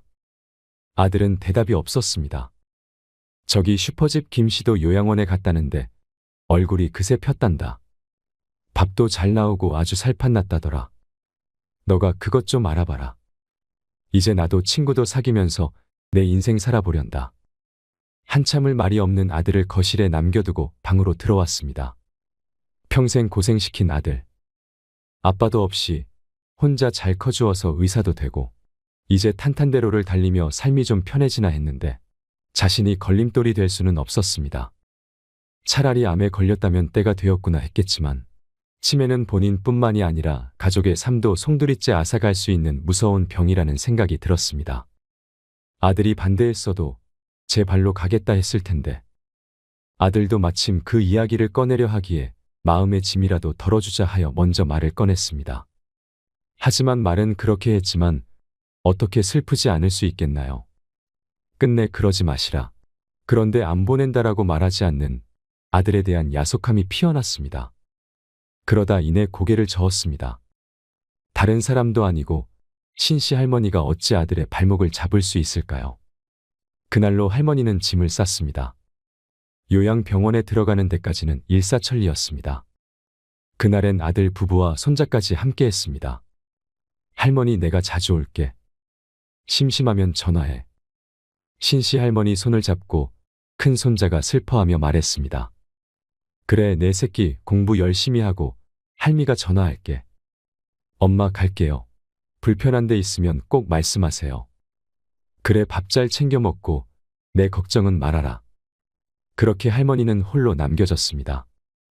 요양병원은 사건 사고로 하루라도 바람 잘 날 없었는데 그 속에서도 신씨 할머니만은 외떨어진 섬처럼 혼자 떠 있었습니다. 아들이 의사라면서요? 대단하네. 그런데 면회는 안 오나요? 네, 우리 아들 대단해요. 아들은 병원 때문에 너무 바빠요. 2주에 한 번씩 오던 아들은 점차 한 달에 한 번, 두 달에 한 번 발길이 뜸해졌습니다. 다음 달까지는 바빠서 못 갈 것 같아요. 지훈이도 학교 일이 바쁘다네. 그렇게 바쁘다고 찾아오지 않은 것이 벌써 반년이 되었습니다. 그전 면회도 반년 만에 찾아온 것이었지요. 면회를 오는 날이면 하루 종일 들떠 있었습니다. 하지만 그것도 이미 오래전 일이 되어버렸습니다. 신씨 할머니는 그렇게 4년간 요양병원에서 지냈습니다. 치매는 시간이 지난다고 쉽게 낫는 병이 아니라 신씨 할머니의 정신도 맑을 때 흐릴 때가 오락가락했습니다.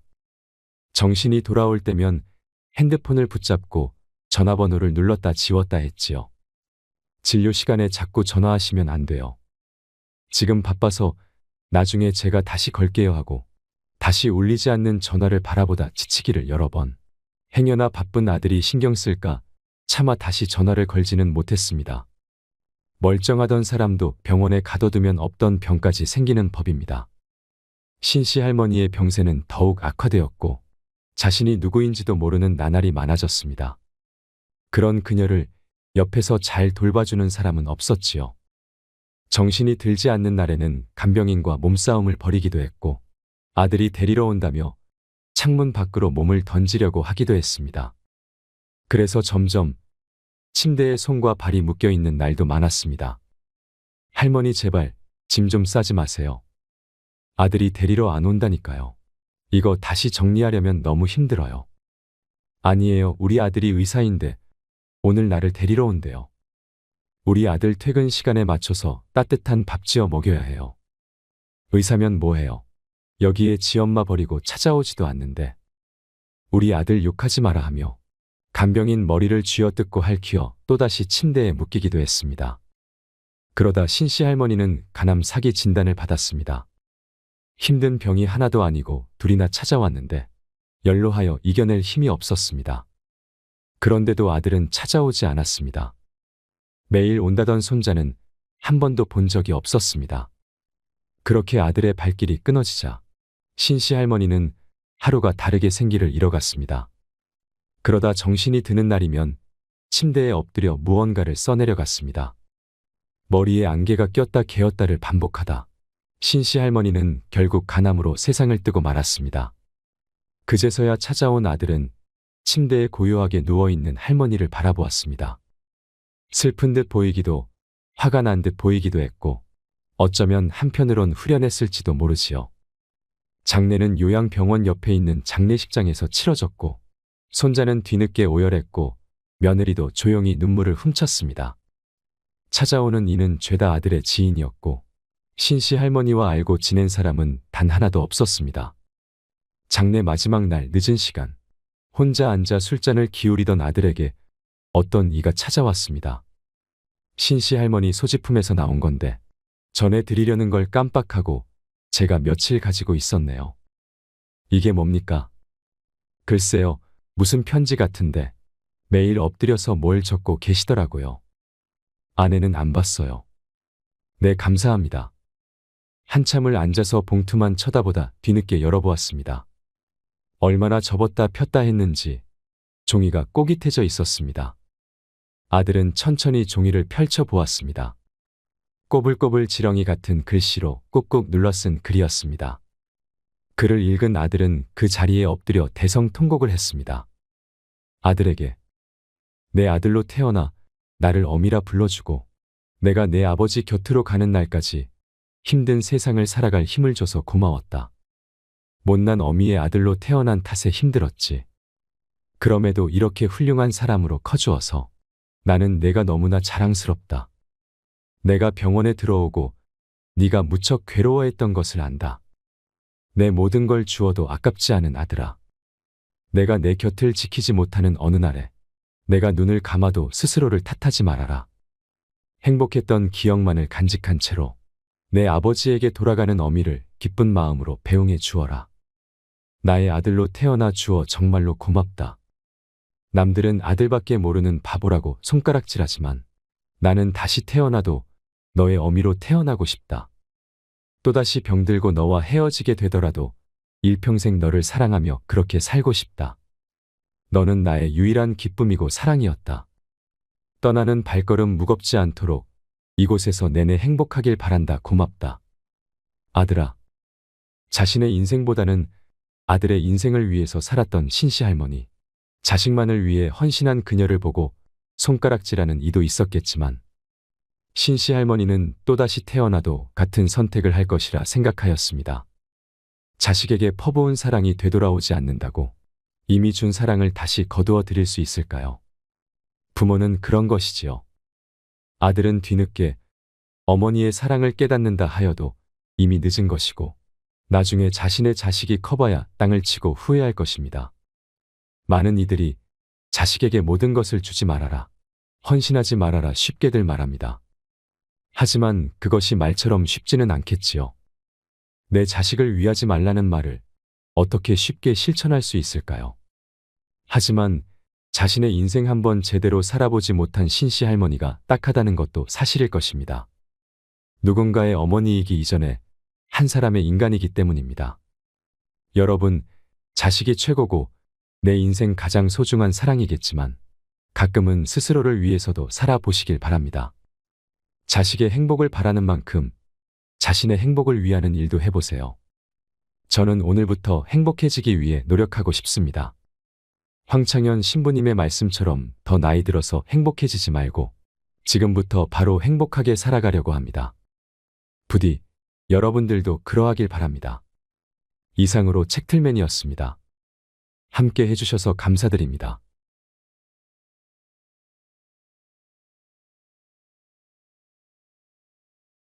초등학교 때 공부 못하는 애들 봐요. 다 성격 좋은 애들이에요. 내일이 시험인데도 느긋한 애들, 근심 걱정 없는 애들.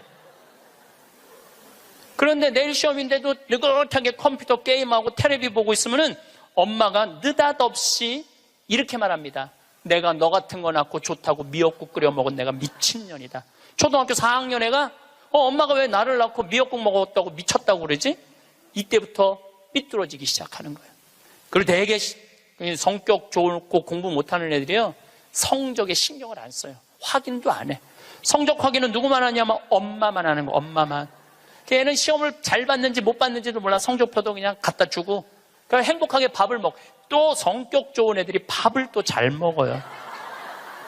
밥을 막 행복하게 먹고 있는데 성적 받아보는 엄마가 애한테 또 한마디예요. 이 성적 받고 밥이 목구멍으로 넘어가냐? 너 그렇게 해서 어떻게 세상 살라고 그러느냐? 너 독하게 마음 먹고 살아야 된다. 그래서 애들이 점점 독해지는 거예요.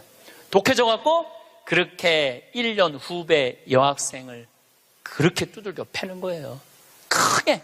난 내 강의 때 핸드폰 올려도 한 번도 신경질을 부린 적이 없어. 한 번도. 이것도 다 이해가 되더라고. 내 나이만 돼도 네 바지에서 올리는지 내 바지에서 올리는지도 몰라. 예. 또 우리 할머니들 내가 노인대학 강의해 보면은 핸드폰이 울려도 이게 끌 줄을 몰라요. 유일한 방법은 받는 거야.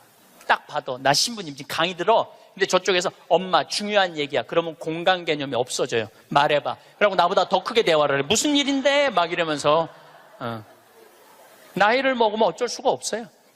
그래서 내가 깨어서 있으라는 거예요. 이렇게 살았으면은 어떻게 죽어야 되느냐. 이 죽는 것도 큰 숙제예요. 여러분들 최고의 숙제가 뭔지 알아요?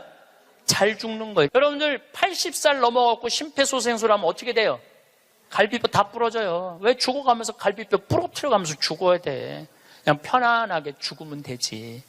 그러니까 죽는 것도 큰 숙제야. 우리 아버지께서 4월 10일 날 세상을 떠나셨어요. 근데 정말로 편안하게 보내드렸어요. 그리고 저는 아버지에 대한 그리움이 있지만 이제는 떠날 때가 돼서 떠나셨다라는 생각 들어요. 87세에 떠나셨으니까 그럼 뭐 그 정도면 됐죠. 여러분들 87세에 한 2달 고생하고 죽으면 행복하지 않아요? 그렇죠? 여러분, 사전연명 의료 의향서에 대해 얼마나 알고 계신가요? 연명 치료를 받기 싫다면 우리는 사전연명 의료 의향서를 작성해야 합니다. 황창현 신부님께서는 죽는 것도 잘 죽어야 한다고 말씀하시는데요. 나이 80살 넘어서 심폐소생술을 하면 갈비뼈가 다 부러진다고 하는데 왜 죽어가면서 갈비뼈를 부러뜨려가면서 죽어야 할까? 분명히 한번 생각해 볼 문제입니다. 편안하게 죽는 것도 큰 숙제이지요. 황창현 신부님 아버지께서 돌아가실 때 삶의 고비를 넘나들 때 자식으로서 황창현 신부님은 어떤 선택을 하셨을까요? 그리고 그 선택에 대해 여러분들은 어떻게 생각하시나요? 저는 황창현 신부님께서 아버지를 정말 사랑하셨구나. 아버지가 돌아가실 때 행복하시길 바라셨구나 하는 마음이 들었습니다. 영상 후반부에 있는 50대, 60대의 노후, 악착같이 안 살아도 되는 이유, 3억 집 한 채만 있으면 노후 걱정 없는 이유에 대해서도 꼭 끝까지 들어보셨으면 좋겠습니다. 황창현 신부님의 행복 특강, 지금 바로 시작하겠습니다. 영상이 마음에 드신다면 구독, 좋아요, 알림 설정 부탁드립니다. 참 예수님, 네, 우리는 출세해야지 행복하다고 생각하고 돈이 많아야지 행복하다고 생각하고 공부를 잘해야지 행복하다고 생각을 하는데 제 생각에는 오히려 출세 안 하는 게 행복하고 돈 적은 게 행복하고 공부 못하는 게 행복할 수 있어요. 생각을 좀 바꾸세요. 우리 집에 조카 손녀가 태어났어요. 이제 3살 됐는데 그 아이랑 같이 시간을 보내면은 그야말로 너무너무 재밌어요. 또 우리 누나가 만나면은 그렇게 주책스럽지 않은 여잔데 요즘 만나면은 손녀 얘기밖에 안 해요. 손녀가 뭐 말한 거, 행동한 거, 뭐 또 우리 그 로사는 그 뱀을 참 좋아해요. 살아있는 뱀을 3살짜리가 목을 막 감고 막 뱀 만지고 도마뱀 만지고 아주 특이한 애.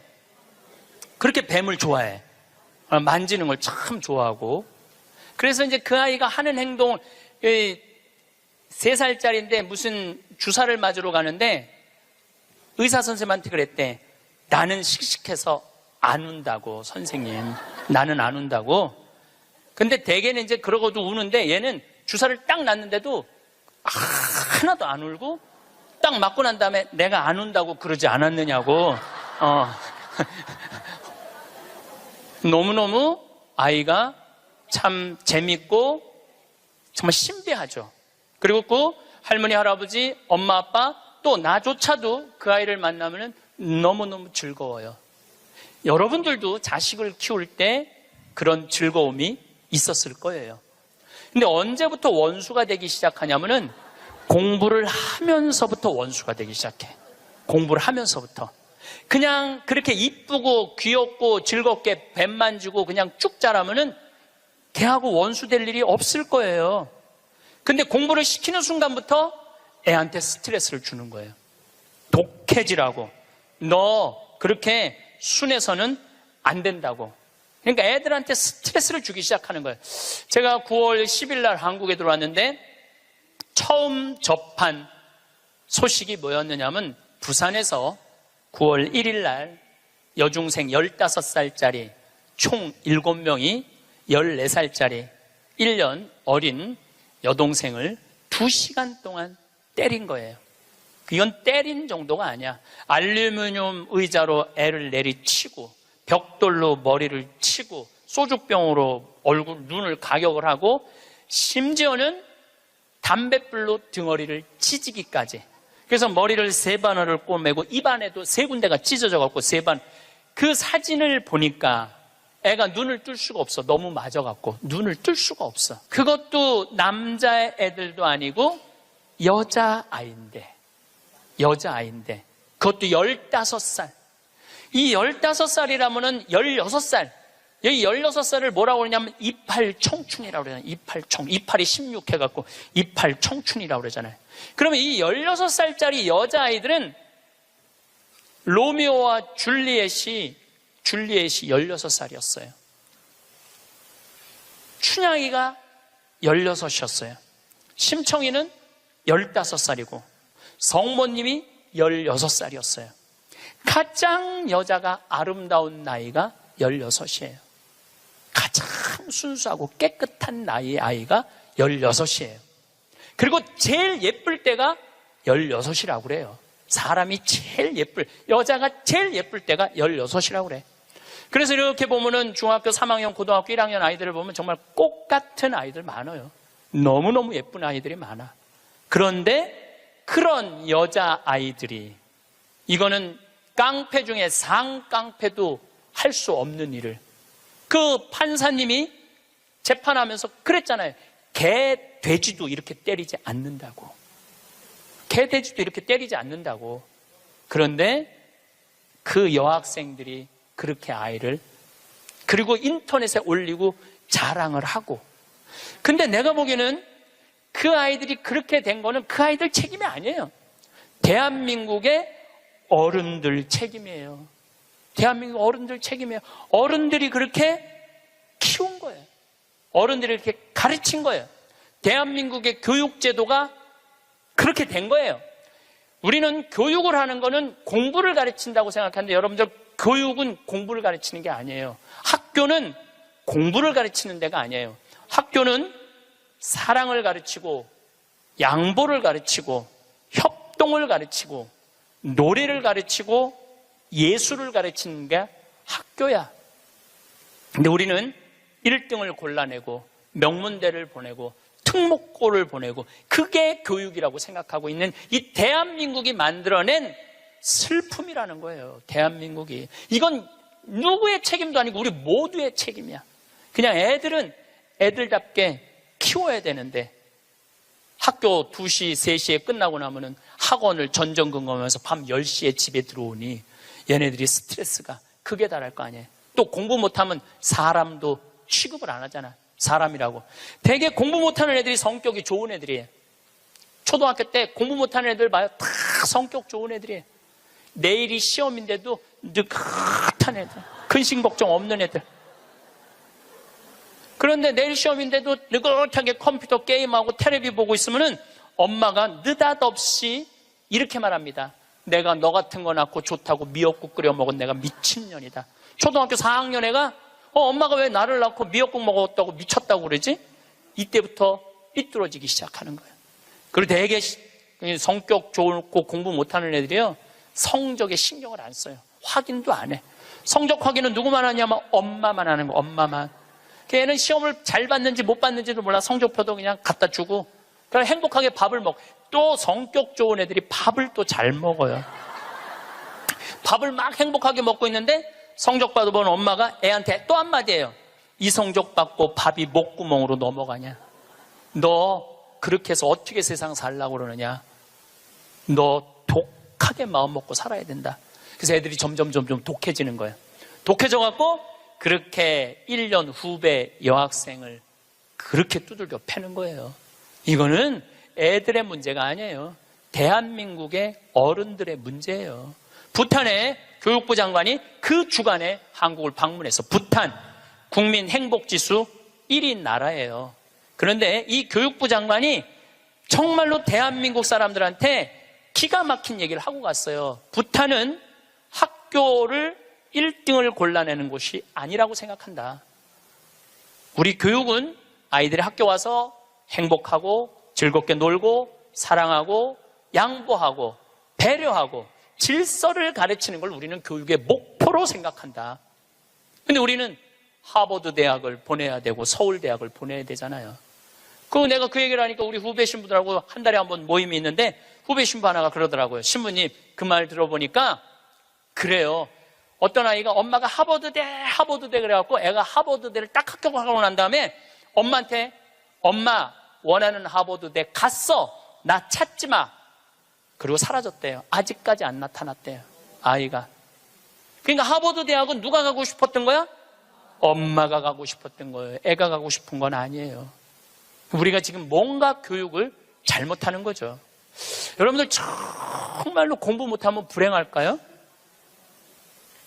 내 조카들은 그렇게 저지방 대학을 저지하겠다고 저지방 우유를 그렇게 먹었는데 다 저지방 대학교 나왔어요. 근데 우리 조카 애들은 다 행복해요. 우리 조카 애들이 제발 삼촌 방송에 우리 얘기 좀 하지 마 그랬는데도 내가 안 할 수가 없는 게 애들이 너무너무 행복해요. 우리 조카들은 내가 수원에 어머니 아버지 모시고 식사한다 그러면은요 일주일 전에 얘기하면 100% 다 나와요. 그러니까 공부를 못하는 건 죄가 아니야. 그런데 가족 모임에 안 나오는 건 죄야. 그건 죄야. 가족 모임에 안 나오는 건 죄예요. 공부를 못하는 건 죄가 아니에요. 그럼 우리 애들이 다 저지방 대학에 졸업을 했는데 우리 애들이 지금 불행하게 사느냐? 우리 조카 애들은 6명이 다 친해요. 왜냐하면 우리 조카 애 중에 한 명만 서울대학을 나왔으면 그렇게 친하지 않을 거야. 똑같이 다 저지방 대학을 나와서 애들이 너무너무 친해. 그리고 우리 조카 애들은 직장 생활하는 애들이 한 명도 없어요. 왜냐하면 직장 생활에 이력서를 낼 만큼 스펙이 안 돼. 그래서 직장 생활하는 애들이 한 명도 없어. 그런데 돈도 잘 벌어요. 우리 누나 아들은 2가지 일을 하는데 나한테 자세하게는 얘기는 안 해도 내가 보니까 대충 1년에 1억 이상은 버는 것 같아요. 다른 애들도 다 결혼도 잘하고 결혼 생활도 잘하고 행복하게 살아요. 얘네들은 어렸을 때 공부 딱 보고 내가 그랬어요. 우리 형제들한테 공부를 못하는 건 죄가 아니다. 죄인 취급하지 말아라. 그래서 얘네들은 학원을 다니는 애들이 거의 없어. 그리고 공부 못한다고 욕먹은 애들이 없어. 그러니까 얘네들은 지방대학을 다녀도 전혀 부끄러워하지 않아요. 욕을 먹었어야지 부끄러워할까요? 욕을 먹었어야지. 욕을 안 먹으니까. 근데 이번에 우리 형 누나가 제일 위고 큰형이 있는데 큰형 아들이 대학을 졸업했어요. 물론 직장생활 못했죠. 근데 누나 아들이 그 형 아들한테 사촌이죠. 프란치스코와 클레멘스한테 내가 이걸 해보니까 이게 블루오션이다. 너 이거 한번 해봐라. 그리고 그 형이 보름 동안 다 시장 조사를 해주는 거야. 입지 조건까지도 다 조사를 해주고 나한테 보고를 했죠. 제가 한 5년 전부터 우리 형제들한테 우리 조카들이 이제 졸업하기 시작하는데 내가 보니까 얘네들은 직장 생활 못하고 다 장사할 것 같다. 근데 성격이 좋으니까 내가 보니까 장사에도 승산이 있을 것 같다. 그래갖고 개를 모았어. 한 달에 400만 원씩. 5년을 모았으니까 2억 5천을 모은 거죠. 우리 조카들은 내가 그랬어. 니네들 은행 들락날락 하면서 자괴감 느끼지 말아라. 니네 외삼촌 형제들이 다 돈을 모았으니까 가게 할 때 다 오픈, 다 돈 대줄 거다. 다 대줬어요. 또 얘네들 갚어. 그럼 그 돈 갖고 또 대주는 거죠. 그래 얘 뭐 얼마 7,800만 원 들어갔는데 다음날 딱 내가 통장은 내가 갖고 있어요. 다른 사람이 갖고 있으면 무슨 일이 나잖아. 내가 갖고 있는 거예요. 통장 이름이 사랑의 황씨 통장이야. 사랑의 황씨 통장. 7,800만 원 딱 보냈어요. 졸업하자마자 2월 20 며칠일 날 오픈을 했는데 한 달 딱 지나고 났는데 보고가 들어왔는데 한 달 동안 다 제하고 번 돈 650만 원이래. 그랬더니 또 할머니들이 그 종목이 뭐냐고 이렇게 물어보는 분들이 있어요. 자, 거기에 내가 한마디 할게요. 행복한 애가 가게를 하면은 돈을 벌어요. 불행한 애가 가게를 하면은요 망하게 돼 있어요. 종목이 문제가 아니에요. 행복한 사람이 행복하게 사는 거예요. 얘네들은 그냥 쭉 행복하게 사는 거야. 스트레스 안 받고 바보 병신 소리 안 듣고 그냥 성당 열심히 나가고 너 착하고 할머니 할아버지 공경하고 그러면 돼. 우린 욕심 없어 너한테. 쭉 행복한 애들이 행복하게 사는 거예요. 얘네들 판검사 안 돼도 난 하나도 부끄럽지도 않고 난 내 조카들이 너무너무 자랑스러워요. 열심히 살고 얼마나 좋아요. 꼭 공부를 잘해야지 행복한 거는 아니다. 그냥 성실하고 착하고 마음이 따뜻하면은요 다 살아가요. 우리 생태마을에 우리 직원들이 40명이 있어요. 왔다 가는 사람이 한 100명도 넘을 거예요. 근데 제가 내린 결론은 행복하게 자란 애가 직장생활도 잘한다야. 과거에 술을 먹거나 컴퓨터 게임에 걸렸거나 우울증에 걸렸거나 조울증에 걸렸거나 대인 기피증에 걸린 애들은 아무리 내 강의를 듣고 싶으면 우리 애 좀 맡아주세요. 내가 많이 맡았어요. 정말로 수십 명도 더 데리고 있었어. 근데 그런 이력이 있는 애들은 결국은 직장생활을 못 하더라고요. 그런 이력이 있는 애들은 결국은 안 돼. 그러니까 결국은 애를 만들어내는 건 주위 사람이 아니야. 부모가 아이를 얼마나 아끼고 사랑하느냐, 이게 중요한 거예요. 공부가 중요한 게 아니고 출세가 중요한 게 아니고 이 세상에 와서 행복한 게 중요한 거예요. 행복한 게. 제가 이번에 애틀란타에 가서 한 집에 하루 딱 머물고 그 다음에 호텔에서 머물렀는데 내가 너무너무 사람들을 많이 만나니까 그 집 주인 자매하고 형제가 신부님 좀 편안하게 하루 아무도 안 만나게 해드린다. 그래갖고 아무도 그 집엔 오겠다는 분들이 많았는데 초대를 안 했어. 대신 아들이 하나 있는데 아들이 미국에서 두 번째로 좋은 테크 유니버시티, 그러니까 기술 대학교인데 4학년이래. 근데 아들한테 전화를 한 거야. 우리 집에 신부님 오셨으니까 너 와서 저녁 먹고 가라, 기숙사에서. 근데 내가 1시에 이제 좀 씻고 좀 방에서 누워서 쉬고 있는데 얘가 3시에 왔어. 3시에. 3시에 와서 엄마하고 두런두런 얘기하면서 엄마 음식 준비하는 걸 다 옆에서 돕더라고요. 고기도 굽고 6시에 밥을 먹는데 아이가 너무너무 얼굴에 순해. 좀 너무너무 순하고 깨끗하고. 근데 밥을 먹고 이야기를 두런두런하고 밥 먹고 난 다음에 끝났는데 10시까지 나하고 얘기를 하는 거예요. 색소폰을 연주를 기가 막히게 하는데 자기 연주한 것도 다 보여줘가면서 밤 10시가 되니까 엄마가 너 이제 기숙사 가라고 10시에 집에를 가더라고요. 학교를. 내가 여러분들 집에 갔어. 여러분들 자녀 중에 서울대학 법대 다니는 애가 있어. 근데 내가 여러분들 집에 방문했어. 5분 신부님 오니까 너 우리 집에 와서 저녁 식사해라. 그러면 와서 3시부터 밤 10시까지 식사 같이 할 자식이 얼마나 있을까요? 내가 보기에는 거의 없어요. 왜냐하면 내가 본당 신부 때 가정 방문하면은 방에 있는데도 나오는 애가 거의 없어요. 자기 공부한다고. 아니 본당 신부님이 가정 방문을 했는데 방에 있는데도 안 나와. 이게 지금 대한민국의 교육의 현실이에요. 그게 여러분들 훌륭하게 키우는 거예요? 우리 집에 손님이 왔는데, 그것도 본당 신부가 왔는데 자기 공부한다고 내가 거기서 미사하고 한 2시간 있어도 얼굴도 안 비치는 자식들 천지예요. 그러니까 우리는 뭔가 지금 잘못하고 있는 거예요. 또 잊지 못하는 애가 또 하나 있어. 세크라멘토에 강의를 갔는데 총회장님 집에서 제가 머물렀어요. 밤 10시에 강의가 끝나고 저녁에 갔는데 그 집 아들이 대학교 4학년이었어요. 그런데 이제 총회장이 치과 의사라 이렇게 게스트하우스가 따로 있더라고요. 근데 거기서 이제 와인을 한 잔 먹고 이 얘기 저 얘기 했는데 1시 반까지 얘가 내 앞에서 시중을 들더라고요. 또 내가 물어봤어요. 야, 너 내일 학교 가야 된다며 왜 방에 안 들어가냐?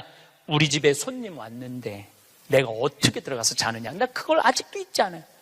그리고 내가 신부님 잠자리 게스트하우스에 신부님 잠자리까지 봐줘야 되겠다는 거예요. 세크라멘토가 굉장히 덥거든요. 내 이불까지 봐주고 에어컨 온도까지 다 하고 나 침대에 눕는 거 보고 가더라고요. 근데 내가 왜 이 얘기를 하느냐면은 얘가 이제 대학원, 그러니까 의대는 보통 4학년 학부 끝나고 의대를 가거든요. 치대를 갔어. 라스베가스에 있는 치대를 갔는데 아버지가 굉장히 서울 치대 나와갖고 굉장히 돈을 많이 버는 분이에요. 근데 치대를 가서 얘는 군의관으로 지원을 했어. 군의관으로 지원을 하면 의대가 1년에 학비가 1억이래요. 그 학비를 국가에서 다 대줘. 그 용돈도 다 내줘. 야, 너 아버지 돈 많은데 아버지한테 돈 달라고 그러지 왜 네가 군의관까지 지원을 하느냐? 근데 또 그 아이가 또 잊지 못하는 말을 했어요. 내가 왜 엄마 아빠의 미래를 빼앗아야 되느냐고. 자기가 아버지 돈 쓰면 엄마 아빠 나 얼마든지 할 수 있는데 우리나라 명문대학교 애들은 엄마 아빠가 언제까지 살았으면 좋겠냐, 60살까지 살았으면 좋겠다고, 자기 뒷바라지하고 죽었으면 좋겠다고. 이게 지금 대한민국이 교육을 잘못하고 있는 거예요. 크게. 난 내 강의 때 핸드폰 올려도 한 번도 신경질을 부린 적이 없어. 한 번도.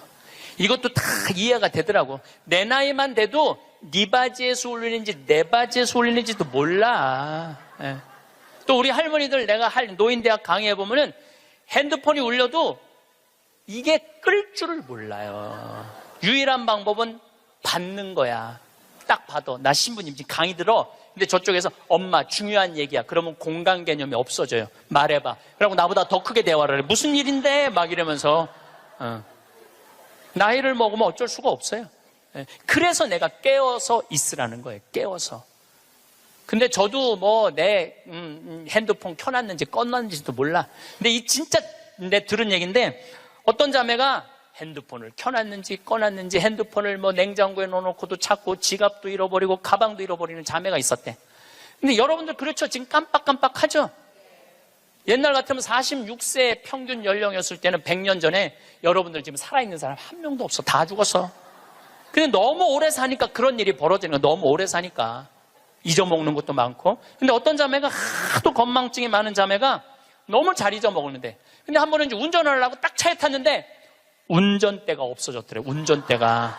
내가 이제 잊어먹다 운전대까지 잊어먹는구나. 너무너무 당황을 했대. 이 운전대가 어디 갔나 이놈의 차에. 한참을 찾고 정신을 차려보니까 앞문으로 타야 되는데 뒷문으로 탄 거야. 뒷문으로 타갖고 거기서 운전대를 찾고 앉아있어. 이게 뭐 앞문인지 뒷문인지도 모르고서 참 이게 너무 오래 살아서 그래. 너무 오래 살아서. 어쨌거든 이 친구가 한국에 평창에 와갖고 내가 또 장어도 사줬어요. 근데 이미 벌써 치대를 졸업하고 한국에 와서 용산에서 근무를 하고 이제 돌아가서 의사를 개업을 했다고 그래요. 내가 외국에 이렇게 다니면 경쟁이 없는 나라 애들이요 부드러워요. 따뜻해요. 경쟁이 없는. 근데 경쟁이 있는 데를 가보면요 너무너무 살벌해요. 근데 대한민국은 나라 전체를 경쟁으로 만들어 놨잖아요. 근데 나라가 살벌한 거예요. 나라가. 또 이 프랑크푸르트에 유럽에 강의를 갔는데 그 가족들도 내가 잊지 못해. 내가 프랑크푸르트 주교자 성당에 가서 미사를 좀 봉헌하고 싶다 그러니까 엄마가 이 독일어가 유창하지 않았던 거죠. 아들하고 딸한테 연락을 하더라고. 딸은 학교 선생님, 아들은 법대인지 의대를 다니는데 신부님 안내 좀 하라고. 두 아이가 나와서 나를 안내를 하는데 기가 막히게 안내를 하더라고요.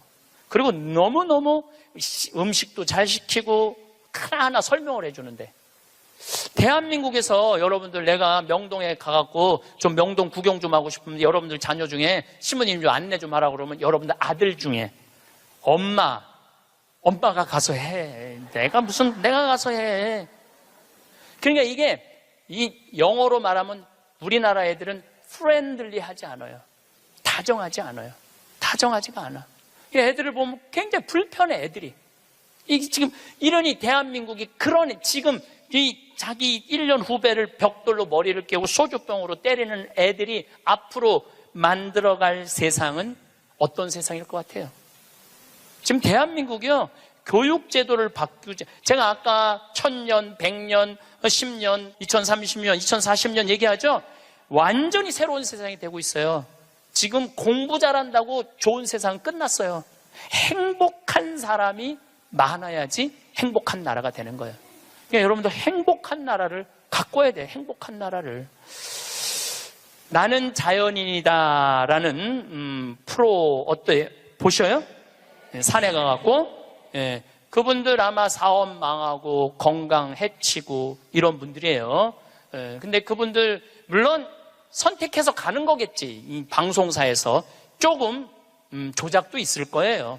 그렇지만은 제가 보기에는 그 나는 자연인이다. 그분들은 명예도 재산도 권력도 돈도 없는 사람들이야. 근데 그 사람들 행복해 보여? 안 행복해 보여? 행복해 보이죠? 국회의원들 지금 그 사람들 여러분 보면 행복해 보여? 안 행복해 보여? 그러니까 우리는 행복의 기준이 바뀌어야 돼. 신부님 말씀대로 성주순례도 가고 맛있는 것도 사 먹고 다 했는데 돈 다 썼는데 그때도 안 죽고 주머니에 돈 한 푼 없으면 어떻게 해요? 그때는 여러분들 어떻게 하면 되느냐면 집에 가만히 앉아 있으면 돼요. 그때는. 근데 문제는 뭐가 문제냐면은 나중에 쓰려고 지금 가만히 있는 분들이 많아요. 나중에 쓰려고. 근데 내가 이렇게 얼굴을 보니까 돈 쓸 수 있는 마지막 얼굴들이야. 나중에 어디서 나중에. 지금 안 쓰면은 나중에는 더 못 써요. 지금 안 쓰면 나중에 더 못 써요. 그러니까 지금 쓰세요. 성주순례도 가고 한국도 지난 목요일 날 우리 직원들 데리고 민둥산에를 갔었어요. 정선에. 너무너무 잘 해놨어. 내가 뭐 전 세계를 다니면서 대한민국처럼 등산 잘할 수 있도록 꾸며놓은 나라도 없어요. 대한민국처럼 등산할 수 있도록 꾸며놓은 나라도 없어요. 또 그거 끝나고 난 다음에 정선에 레일 바이크라는 걸 우리 직원들 40명하고 탔어요. 이야, 신나더라고요. 우리나라도 다닐 때가 너무너무 많아요. 그리고 여러분들이 제가 한 10년 전에 할머니들이 용돈이 5만 원 나올 때가 있었어요. 내가 그때 할머니들한테 뭐라고 그러냐면 5만 원 다 닦아 써라. 조금 있으면 10만 원 나올 거니까. 10만 원 올랐죠? 다 닦아 써라. 조금 있으면 20만 원 나올 거다. 지금 20만 원 나오죠? 다 닦아 쓰세요. 5년 후에는 최소한 60만 원, 70만 원 나와요. 5년 후에는 내가 자신 있게 얘기할 수 있어요. 그리고 그렇게 가야 되고 그렇게 가야 돼요. 그래야지 여러분들도 행복하게 살 거 아니야. 우리나라가 경제 규모가 작으면 내가 이런 말을 감히 못해요. 우리나라 경제 규모 굉장히 커요. 그리고 대기업에서 돈을 내놔야 돼요. 대기업에서 돈을 내놔야 돼요. 이번에도 삼성 3분기 실적 보고하니까 엄청나게 벌었더라고.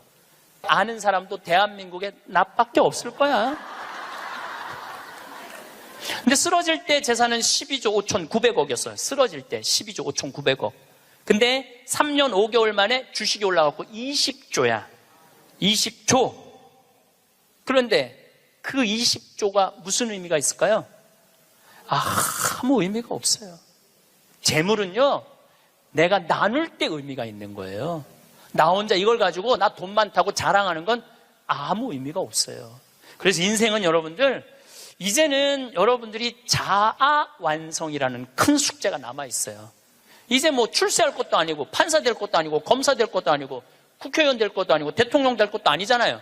그건 또 중요한 것도 아니고 가장 중요한 거는 내가 이 세상을 충만하게 살아가고 행복하게 살아가고 확신을 가지고 살아가는 게 중요한 거예요.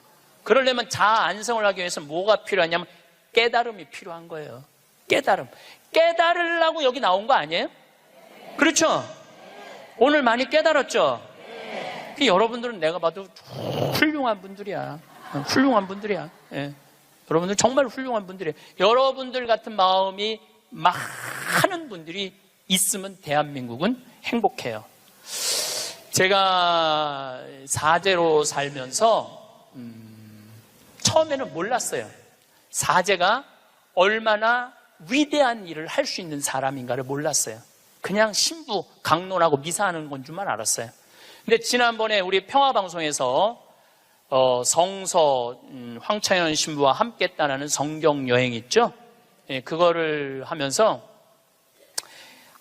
12번을 강의를 해서 총 24시간이지만 한 번 강의할 때마다 내가 한 사람씩 고쳐준다고 그랬어요. 병원에서. 왜냐하면 예수님 성서를 묵상하면 전부 병 고치는 거야. 여기 오신 분들도 아마 아픈 것 때문에 고통스러운 분들 많을 거예요. 그리고 이게 빨리 치유되기를 간절하게 바라는 분들 많을 거야. 근데 문제는 나는 말씀의 은사는 받았는데 치유의 은사를 못 받았어요. 난 진짜 치유의 은사가 없는 것 같아. 남들은 안수기도 하면 막 우리 오홍진 신부님 한참 젊었을 때 성령 충만했을 때 이쪽 쓰러진다면 이쪽 100명 쓰러지고 저쪽 100명 쓰러지고 그러는데 나는 25년 동안 안수기도를 그렇게 했는데도 쓰러진 사람이 한 명도 없어요. 정말로. 그리고 그게 치유 은사 있는 신부들이 있어요. 확실히 그걸 내가 느껴요. 분명히 있는 분들이 있어요. 근데 내가 이렇게 신부님 제발 그래도 안수 좀 해주세요. 그래갖고 내가 탁 손을 얹으면은 내가 느껴. 내 손에서 아무것도 안 나오는 게 느껴져. 이 아무것도 안 나오는 누르고 있는 나도 한심하고 더 한심한 건 아무것도 안 나오는데 치유하겠다고 머리 디미는 교우들이 더 불쌍한 거예요. 더 불쌍해. 미안하기도 하고 안타깝기도 하고. 그런데 12명을 수술을 해주겠다고 빈센트 병원하고 연락을 했는데 정말로 놀라운 거는 돈이 8천만 원이 들어가요. 12명 수술해 주는데 병원에서 반 부담하고 내가 반 부담하는 거니까 8천만 원이 들어가는데 그 돈이 마지막에 얼마까지 들어왔느냐면 8,150만 원까지 들어왔어. 그래갖고 내가 150만 원도 수님한테 보냈어. 신부님 8천만 원이라는데 150만 원은 왜 보냈습니까? 들어왔으니까. 돈이 들어왔으니까. 이거 가지고 과일 사서 보내고 수술한 사람들 영양제 사서 보내라고 병원에서 그 150만 원 갖고 12명한테. 그래서 몽고 사람, 아프리카 사람, 베트남 사람, 또 우리나라 있는 분들 정말 기가 막힌 분들 수술 다 해줬어요. 너무너무 좋더라고요. 아주 쑥스러우네. 내가 박수 받으려고 그러는 게 아닌데. 내가 한 게 아니에요. 내가 한 게 아니고 교우들이 보내준 거예요. 내가 한 게 아니고. 제가 뭘 깨달았느냐 하면은 내가 하지 않아도 내가 통로가 된다라는 걸 깨달아서 통로가. 그런데 더 놀라운, 이건 박수 받을 게 아니라 더 놀라운 거는 그 성경 여행에 그걸 보면서 할머니들이 돈을 보내준 거야. 할머니들이 돈을 보냈는데 그 할머니 아마 돌아가셨을 수도 있어. 전라도 광주에 있는 할머니인데 평창에 피정을 오셨어. 신부님, 저 온몸에 암이 다 퍼졌습니다. 아마 2달, 지난 6월 달에 와서 할머니가 나한테 한 얘기예요. 2달, 3달밖에 못 살 것 같습니다. 그런데 제가 나는 죽어도 신부님이 죽어가는 사람 수술해 주는 거 방송을 통해서 봤습니다. 제가 신부님 평생 모은 돈 2천만 원을 8월 며칠이면 그걸 탄대. 그걸 보내드릴 테니까 저는 죽지만은 신부님 2사람 살려달라고 돈을 보냈어. 2천만 원을 8월. 나는 이제 뭐 미국에 있었으니까 한국에 들어와 보니까 돈이 들어와 있었더라고, 할머니가. 그리고 그걸 보고 또 돈이 많이 들어왔어. 하여튼 많이 또 들어왔어. 그래갖고 수님한테 또 연락을 해갖고 수술해 주라고 그랬더니 또 8명을 또 수술을 해줬어요. 그래서 이제 다음 주 목요일 날 평화방송하고 수요일 날인가 보다. 다음 주 수요일 날 평화방송하고 전달식 돈 4천만 원이면은 8명을 수술해 줄 수 있는 거. 4천만 원이면은 저는 한 푼도 안 냈어요. 저한테 박수 치지 마세요. 저는 한 푼도 안 냈어요. 근데 제가 뭘 깨달았느냐 하면은 내가 좋은 지향을 가지고 저는 이런 일을 하고 싶습니다. 이렇게 도와주고 싶습니다. 내 이 지향을 가지고 살면은 하느님이, 그리고 하느님을 사랑하고 하느님 나라를 사랑하는 교우들이 도와주는구나. 그러니까 내가 심부름의 역할은 할 수 있는 거 아니냐. 그런 걸 깨달으니까 이제 어려운 데를 찾아서 도와주게 되더라고요. 근데 놀라운 거는 이제 얼마 전에는 외방선교에서 필리핀 바기오라는 곳에서 이상원 배다라는 젊은 신부가 10년 동안 거기 농민들을 위해서 살았대. 유통 시스템을 하고 싶대. 냉동차가 있으면은 마닐라로 그 농사진 걸 보낼 수 있대. 그래서 또 그것도 또 5천만 원을 도와줬어요. 근데 내 돈으로 도와주는 게 아니에요. 도와주라고 보내주는 분들이 너무너무 많은 거야. 그래서 아마 다음 달에는 내가 그 이제 동영상을 여러분들 보면은 기가 막힐 거예요. 그 아프리카 잠비아에 지금 이루어지고 있는 일들을 보면은 기가 막힐 거예요. 그래서 여러분들도 내가 왜 사는지 그걸 깨달아야 돼.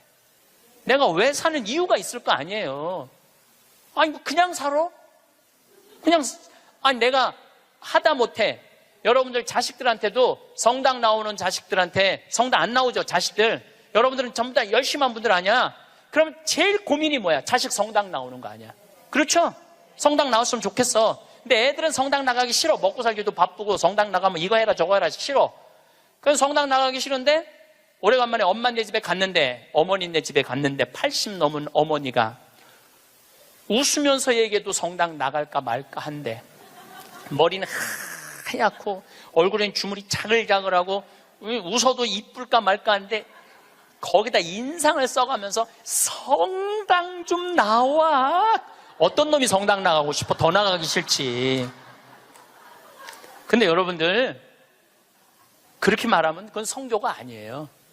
아들이 오래간만에 오잖아요. 얘야 내가 하느님을 믿으니까 참 행복하다. 내가 지난번에 삼성산 성제 가고 신부님 강의를 들었는데 출세하는 거 그거 부러울 큰 없다고 그러더라. 나는 우리 아들이 더 자랑스럽다.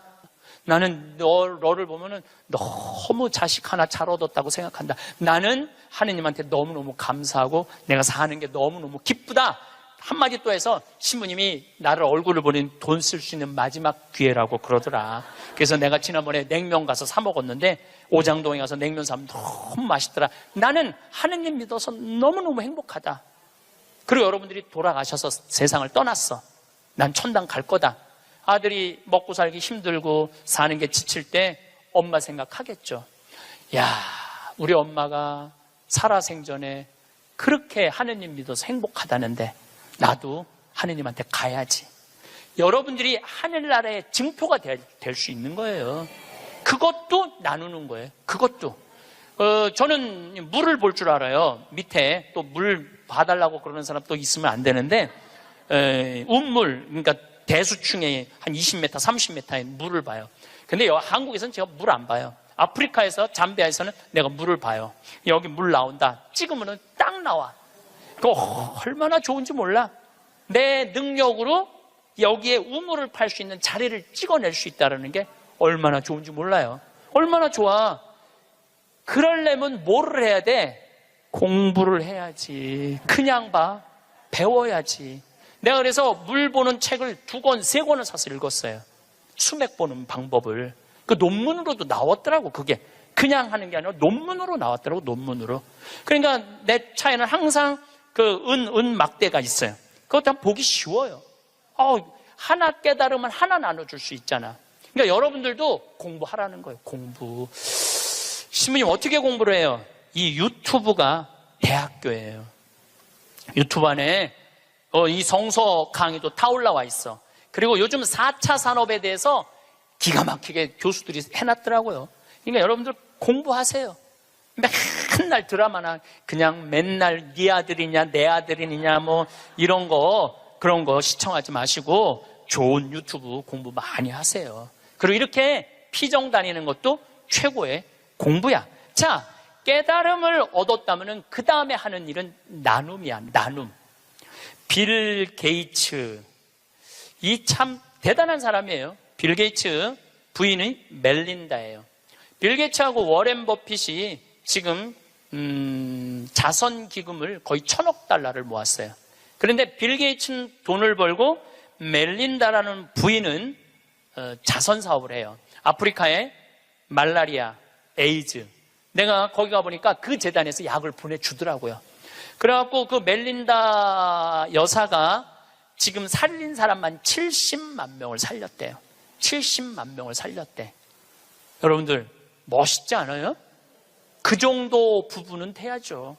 그리고 빌 게이츠 하는 일이 너무너무 멋있으니까 워렌 버핏은 그 자기 재산을 빌 게이츠 재단에 다 내놨어요. 네가 정말 잘 쓴다. 그러니까 멜린다라는 부인이 너무너무. 근데 이 멜린다라는 부인은 그냥 돈을 주는 게 아니야. 아프리카에 직접 가요. 1993년에 아프리카를 전부 다 한번 돌아봐요. 그리고 그 사람들 아픔을 직접 직접 보면서 어떻게 도와줘야 되는지를 아는 거야. 그러면서 너무너무 행복해요. 저는 아프리카 잠비아를 간 지 이제 5년이 되는데 정말 잠비아에 갔다 올 때마다 심장이 벌렁벌렁 거려요. 우리 대한민국이 할 수 있는 일은 너무나 많아요. 처음에는 의사가 3명인데 5년 만에 몇 명으로 늘어났냐면 12명으로 늘어났어요. 안과 의사, 치과 의사. 이 피부과 의사까지 오면 더 좋을 것 같아요. 왜냐하면 거긴 피부가 엉망이거든요. 피부과 의사까지만 가면은 완벽한, 올해도 1000명을 진료해주고 왔어. 올해도 1000명을 진료해주고 왔어. 그 사람들 이 백내장 안 보여. 처음에는 수술하러 오라니까 한 명도 안 왔어. 왜 안 하냐? 눈알을 빼는 줄 알고 수술하면은. 근데 이 백내장을 걷어주니까 막 춤을 추는 거예요. 그러면서 의사 선생님들이 10일이라는 시간을 내면서 가면서 사는 보람이 있다는 거예요. 깨달음이 있으면은 나눔이 있고, 나눔이 있으면은 기쁨이 있고, 기쁨이 있으면 감동이 있는 거예요. 그런데 문제는 그곳에 함께한 분들의 이야기는 그런 얘기를 해요. 신부님, 내가 잠비아에 와서 내 인생의 가장 찬란한 시간을 보내고 있다고. 우리 인간은요, 나만을 위해서 살면 아름답지도 않고 위대하지도 않아요. 어려운 이웃을 돕고. 그런데 이 잠비아를 떠나는 사람들은 대단한 능력을 가지고 있는 사람들도 떠나지만은 평범한 아줌마들도 함께 떠나요.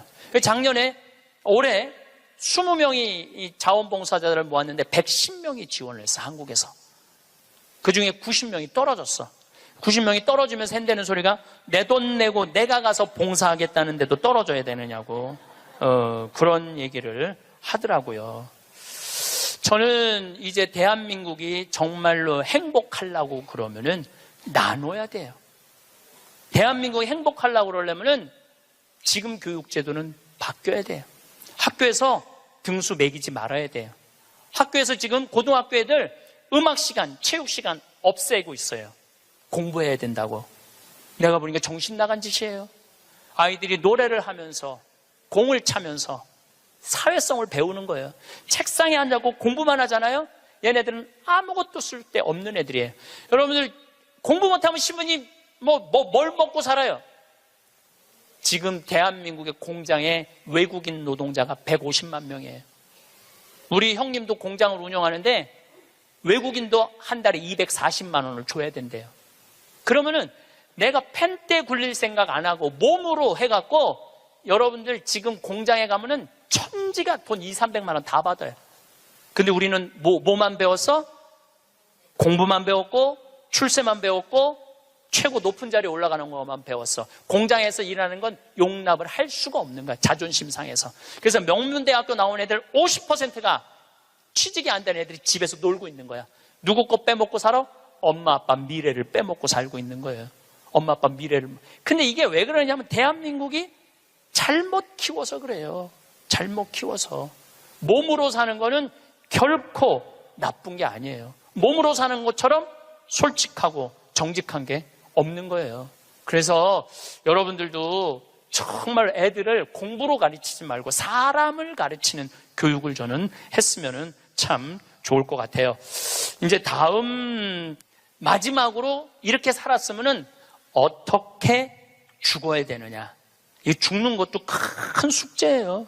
여러분들 최고의 숙제가 뭔지 알아요? 잘 죽는 거예요. 잘 죽는 거. 내년 2월 달부터 사전 의료 의학 지향서, 그러니까 나는 사전 연명 의료, 그거를 나는 이제 죽을 때 연명 치료 안 한다. 그게 법으로 통과됐어요. 법으로 통과가 되었고, 내년 2월 달부터는 나는 암에 걸렸다. 그러면은 더 이상 치료 원하지 않는다. 말기 암. 더 이상 치료 원하지 않고 심폐소생술 안 한다. 여러분들 80살 넘어갖고 심폐소생술 하면 어떻게 돼요? 갈비뼈 다 부러져요. 왜 죽어가면서 갈비뼈 부러뜨려가면서 죽어야 돼? 그냥 편안하게 죽으면 되지. 그러니까 죽는 것도 큰 숙제야. 우리 아버지께서 4월 10일 날 세상을 떠나셨어요. 근데 정말로 편안하게 보내드렸어요. 그리고 저는 아버지에 대한 그리움이 있지만 이제는 떠날 때가 돼서 떠나셨다라는 생각 들어요. 87세에 떠나셨으니까 그럼 뭐 그 정도면 됐죠. 여러분들 87세에 한 2달 고생하고 죽으면 행복하지 않아요? 그렇죠? 그래서 다음 시간에는 어떻게 하면 잘 죽을까 이 얘기를 나누도록 하겠습니다. 감사합니다. 여러분은 노후 준비가 얼마나 되셨나요? 오늘은 50대, 60대 분들 개개인의 노후 자금에 대해서 따져보려고 합니다. 생각보다 노후가 비관적이지만은 않다는 내용인데요. 끝까지 다 들어보시면 노후 불안이 많이 줄어드는 시간이 되실 거라 생각합니다. 50대, 60대의 노후, 악착같이 안 살아도 됩니다. 3억 집 한 채만 있으면 노후 걱정 없습니다. 미디어나 유튜브를 보다 보면 전문가라는 사람들이 노후를 안정적으로 보내려면 자산이 10억 정도는 있어야 한다.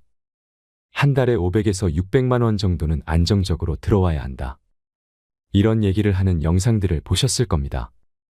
뭐 개인의 씀씀이가 각자가 다 다른 거라서 이런 주장을 하는 전문가들의 말이 모두 틀렸다고 말할 수는 없겠지요. 다만 우리 서민들 입장에서는 턱이 없는 금액입니다. 자산 10억이면 우리나라 상위 10% 이상의 부자들이기도 하지요. 현역에서 열심히 일할 때도 한 달에 500만 원, 600만 원 못 버는 경우가 많았는데 노후에 매달 저 정도 들어와야 한다는 건 완전 딴 나라 얘기처럼 들리지 않으신가요? 그런데 전문가라는 사람들이 왜 저런 얘기를 하는 걸까요? 이들은 대부분 금융업계에 종사하는 사람들이거나 아니면 금융 관련 컨설팅으로 먹고 사는 사람들입니다. 그러니 우리 같은 금융 전문가에게 컨설팅을 받으려면 최소 저 정도 금액은 있어야 한다고 가이드라인을 제시하는 게 아닐까 싶습니다. 돈 있는 부자들에게 저 정도는 부담 없는 금액일 것이기 때문입니다. 우리 같은 서민들을 고객으로 받아봐야 큰 돈이 안 됩니다. 티코 여러 대 파는 것보다 벤츠 한 대 파는 게 낫다고 생각하는 것이지요. 그 전문가라고 하는 사람들을 자세히 들여다보면 돈 있는 부자들을 고객으로 모시려고 본인 영업하는 거라는 생각이 듭니다. 솔직히 왜 저러는지 이해가 되지 않습니다. 그렇다면 이렇게 우리와 동떨어진 뜬구름 잡는 금액 말고 일반적인 50대, 60대에게 현실적인 노후 자금은 얼마 정도일까요? 일단 노후 자금으로 왜 10억이 있어야 한다는 얘기가 나왔냐부터 따져보겠습니다. 보통 부부가 노후 한 달에 300만 원을 쓰면서 30년을 산다고 하면 300만 원씩 1년 12달이면 3,600만 원이 듭니다. 이걸 30년 곱하면 10억 800만 원이 나옵니다. 그래서 대략 10억 원이 있어야 한다는 얘기가 나온 것입니다. 같은 계산으로 한 달에 200만 원을 쓰고 30년을 살면 7억 2천만 원이 필요하지요. 만약 여유 있게 한 달에 500만 원을 쓴다면 18억 원이 필요합니다. 이런 정도의 금액을 감당할 수 있는 은퇴자들이 과연 몇이나 될까요?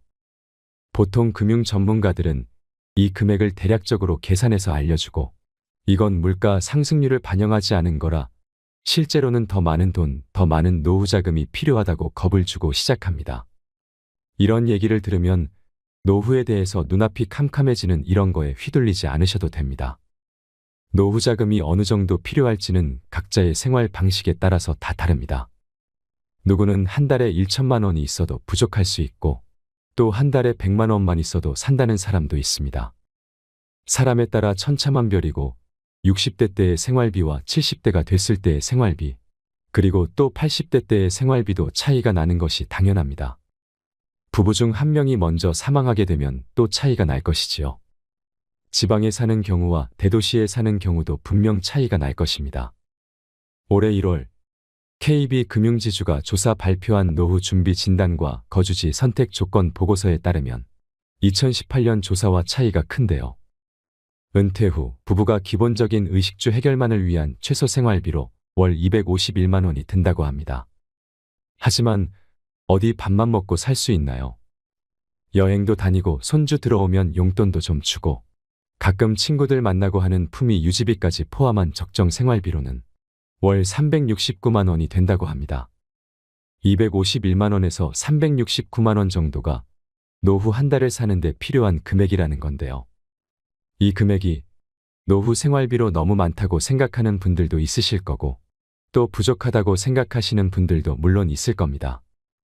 노후가 되면 얼마를 쓰게 될까 감이 안 잡히시는 분들도 있으실 텐데요. 은퇴 전문가들은 은퇴 전 생활비에서 대략 70% 정도가 적절하다고 얘기합니다. 만약 은퇴 전 생활비가 500만 원이었다면 은퇴 후 적정 생활비는 500만 원의 70%인 350만 원이 되는 거지요. 은퇴 전 한 달에 300만 원을 썼다면 은퇴 후 적정 생활비는 210만 원이 되는 겁니다. 이 비율을 80%, 90% 높이면 좋겠지만 이러면 경제적으로 부담이 커져서 힘들 수 있습니다. 또 50%, 60% 많이 낮추면 경제적 부담은 줄어들지만 또 삶의 질이 떨어질 수 있습니다. 그렇기 때문에 70% 정도를 적정선이라고 보시면 무난합니다. 2022년 통계청의 가계금융복지조사 결과에 의하면 실제 은퇴 가구의 생활비는 앞에서 말씀드린 적정 생활비 369만 원과 차이가 큰 것을 알 수 있습니다. 60대 은퇴 가구의 실질 생활비는 월 226만 원, 70대 은퇴 가구의 생활비는 162만 원, 80세 이상의 은퇴 가구는 월 121만 원으로 은퇴 후 최소 생활비인 251만 원에도 크게 못 미치는 것으로 나타났습니다. 실제 금융기관이 조사한 최소 생활비보다 더 적은 돈으로 살아가고 있는 것입니다. 물론 이 금액이 적정하냐 아니냐, 삶의 질이 어떠냐 하는 건 따져봐야 할 문제지만 저 정도 금액으로도 다 사라진다는 얘기입니다. 그렇다면 은퇴 후에 평균적으로 어느 정도 소득을 올리냐 따져봐야 할 텐데요. 노후소득 피라미드에 60세 이상 은퇴 가구의 월 소득을 분석한 결과 최상위층은 525만 원의 소득을 올리고 있었고 최하위층은 101만 원으로 편차가 컸는데요. 은퇴 가구 전체 평균을 내보니 월소득이 176만 원인 것으로 나타났습니다. 이 월소득은 두 부부의 기초연금, 공정연금, 사적연금, 퇴직연금 등의 연금과 부동산, 예적금, 주식, 채권 등의 임대소득과 금융소득을 모두 합한 금액입니다. 매월 고정적으로 수령하는 평균 176만 원의 금액이 어떤 의미인가를 살펴볼까요? 방금 전 노후 필요자금 계산한 방식으로 계산을 해보겠습니다. 65세부터 연금이 나오니 그때부터 25년을 계산해보면 176만 원 곱하기 12개월이면 2112만 원으로 1년에 이만큼 나오고 이걸 25년으로 계산하면 5억 2800만 원이 됩니다. 지금까지 평균적으로 살아오신 50대, 60대 분들이라면 일단 이 정도는 기본적으로 확보하고 있다는 얘기입니다. 5억 원이 넘는 금액이 이미 확보되어 있다니 놀랍지 않나요? 앞으로 국민연금이 줄어든다거나 부동산 가격이 폭락한다더라, 이건 물가 상승률을 반영하지 않았다 등등 여러 가지 변수가 있을 수 있는데요. 물론 국민연금이 줄어들 수 있고 부동산 가격이 떨어질 수도 있습니다. 다만 물가 상승률 부분은 대부분 연금이나 수익에는 반영이 되어 나오기 때문에 큰 차이는 없을 거라고 생각이 되지요. 너무 부정적인 면만 보지 말고 긍정적으로 보자는 얘기입니다. 지금까지 계속 복지가 확대되어 왔고 노후 소득도 꾸준히 증가해 왔습니다. 그러니까 분명 늘어날 여지가 있는 부분이 있습니다. 그러니 정확한 금액이 얼마냐가 아니라 대략적으로 내 생각보다 큰 노후 자금이 이미 마련되어 있다는 개념으로 이해해 주세요. 그리고 이게 다가 아닙니다. 2023년 기준 50대의 순자산은 4억 937만 원, 60대 이상은 4억 8,630만 원인 것으로 나타났습니다. 대략 5억 원이라는 얘기인데요. 평균 자산이 이것보다 많은 분들도 있을 거고 더 적은 분들도 있을 겁니다. 수도권에서 아파트 한 채만 있어도 대부분 이 금액을 넘어가니 평균을 내면 그렇다는 얘기일 겁니다. 그런데 이 자산이 대부분 뭘까요? 부동산. 그러니까 지금 우리가 사는 집입니다. 이 집을 노후자금으로 활용할 수 있죠. 바로 주택연금으로 돌려서 받을 수 있다는 것입니다. 주택연금에 대한 찬반은 있지만 내 집에 살면서 안정적으로 노후자금을 마련할 수 있는 방법으로 주택연금만한 대안도 마땅히 없는 게 사실입니다. 올해 3월 기준으로 3억 원의 집이 있다고 가정할 경우 65세부터 주택연금으로 정산 지급을 받는다면 매달 72만 원을 받을 수 있습니다. 주택 가격이 4억 원이면 96만 원, 5억이면 120만 원을 받을 수 있지요. 물론 주택연금은 물가 상승률이 반영되지 않고 또 한 곳에서 계속 살아야 하는 등 따져볼 부분이 있지만 그래도 죽을 때까지 나오는 거라 오래 살면 살수록 유리해지는 면이 있습니다. 앞으로 수명이 갈수록 더 길어진다고 하는데요. 건강하다면 가입하는 게 유리합니다. 아까 은퇴 가구의 평균 수입이 매달 176만 원이라고 했는데 여기에 주택연금까지 같이 수령한다고 계산하면 주택 가격 3억의 경우 수입 176만 원에 주택연금 76만 원을 더하면 매달 248만 원을 받는 것입니다. 주택 가격이 3억만 넘어도 월 최소 생활비 251만 원에 근접하는 생활비를 받을 수 있는 것입니다. 주택 가격이 4억이 경우 96만 원을 더해서 272만 원. 주택 가격이 5억이면 120만 원을 더해서 약 296만 원을 매달 받는 게 되지요. 이 정도를 매달 받을 수 있다니 갑자기 안심이 되지 않나요? 집을 자식 물려주지 않고 노후 자금으로 활용하면 노후 걱정이 정말 많이 줄어듭니다. 그러니 집은 자식에게 물려준다는 생각은 지금부터 버리세요. 노후 적정 생활비는 조사 기간마다 조금씩 차이가 있긴 합니다. 그렇지만 지금까지 정상적으로 평균적인 삶을 살았고 자가주택이 있다면 우리 50, 60대 분들은 개인적으로 노후 두 부부 사는 데는 크게 문제가 되지 않는다고 봅니다. 그리고 아직 젊습니다. 요즘 60세, 65세 이 나이부터 은퇴했다고 노는 분들 거의 없습니다. 대부분 경제활동을 계속 유지하고 있습니다. 큰 돈을 벌지 않더라도 소일거리 삼아 조금씩만 벌어도 노후가 훨씬 여유가 있습니다. 은퇴 후에도 일정 수준 경제활동을 유지한다면 쓸 거 다 쓰고도 저축도 하면서 지낼 수 있습니다. 그러니 은퇴하고 연금이 나오는 65세까지 잘 버티시면 됩니다. 물론 연금이 개편돼 수령 시기가 1, 2년 정도 늦어질 수도 있습니다. 이 부분도 욕만 할 게 아니라 그만큼 수명이 더 늘어날 테니 긍정적으로 받아들이셔야 합니다. 은퇴 후 부부가 허리띠 졸라매고 연금 나올 때까지만 잘 버틴다 생각하세요. 아직 젊으니 무리는 없을 겁니다. 지금까지 말씀드린 노후 수령액이 평균보다 많은 분들은 좀 더 편안하고 여유로운 노후를 보내실 겁니다.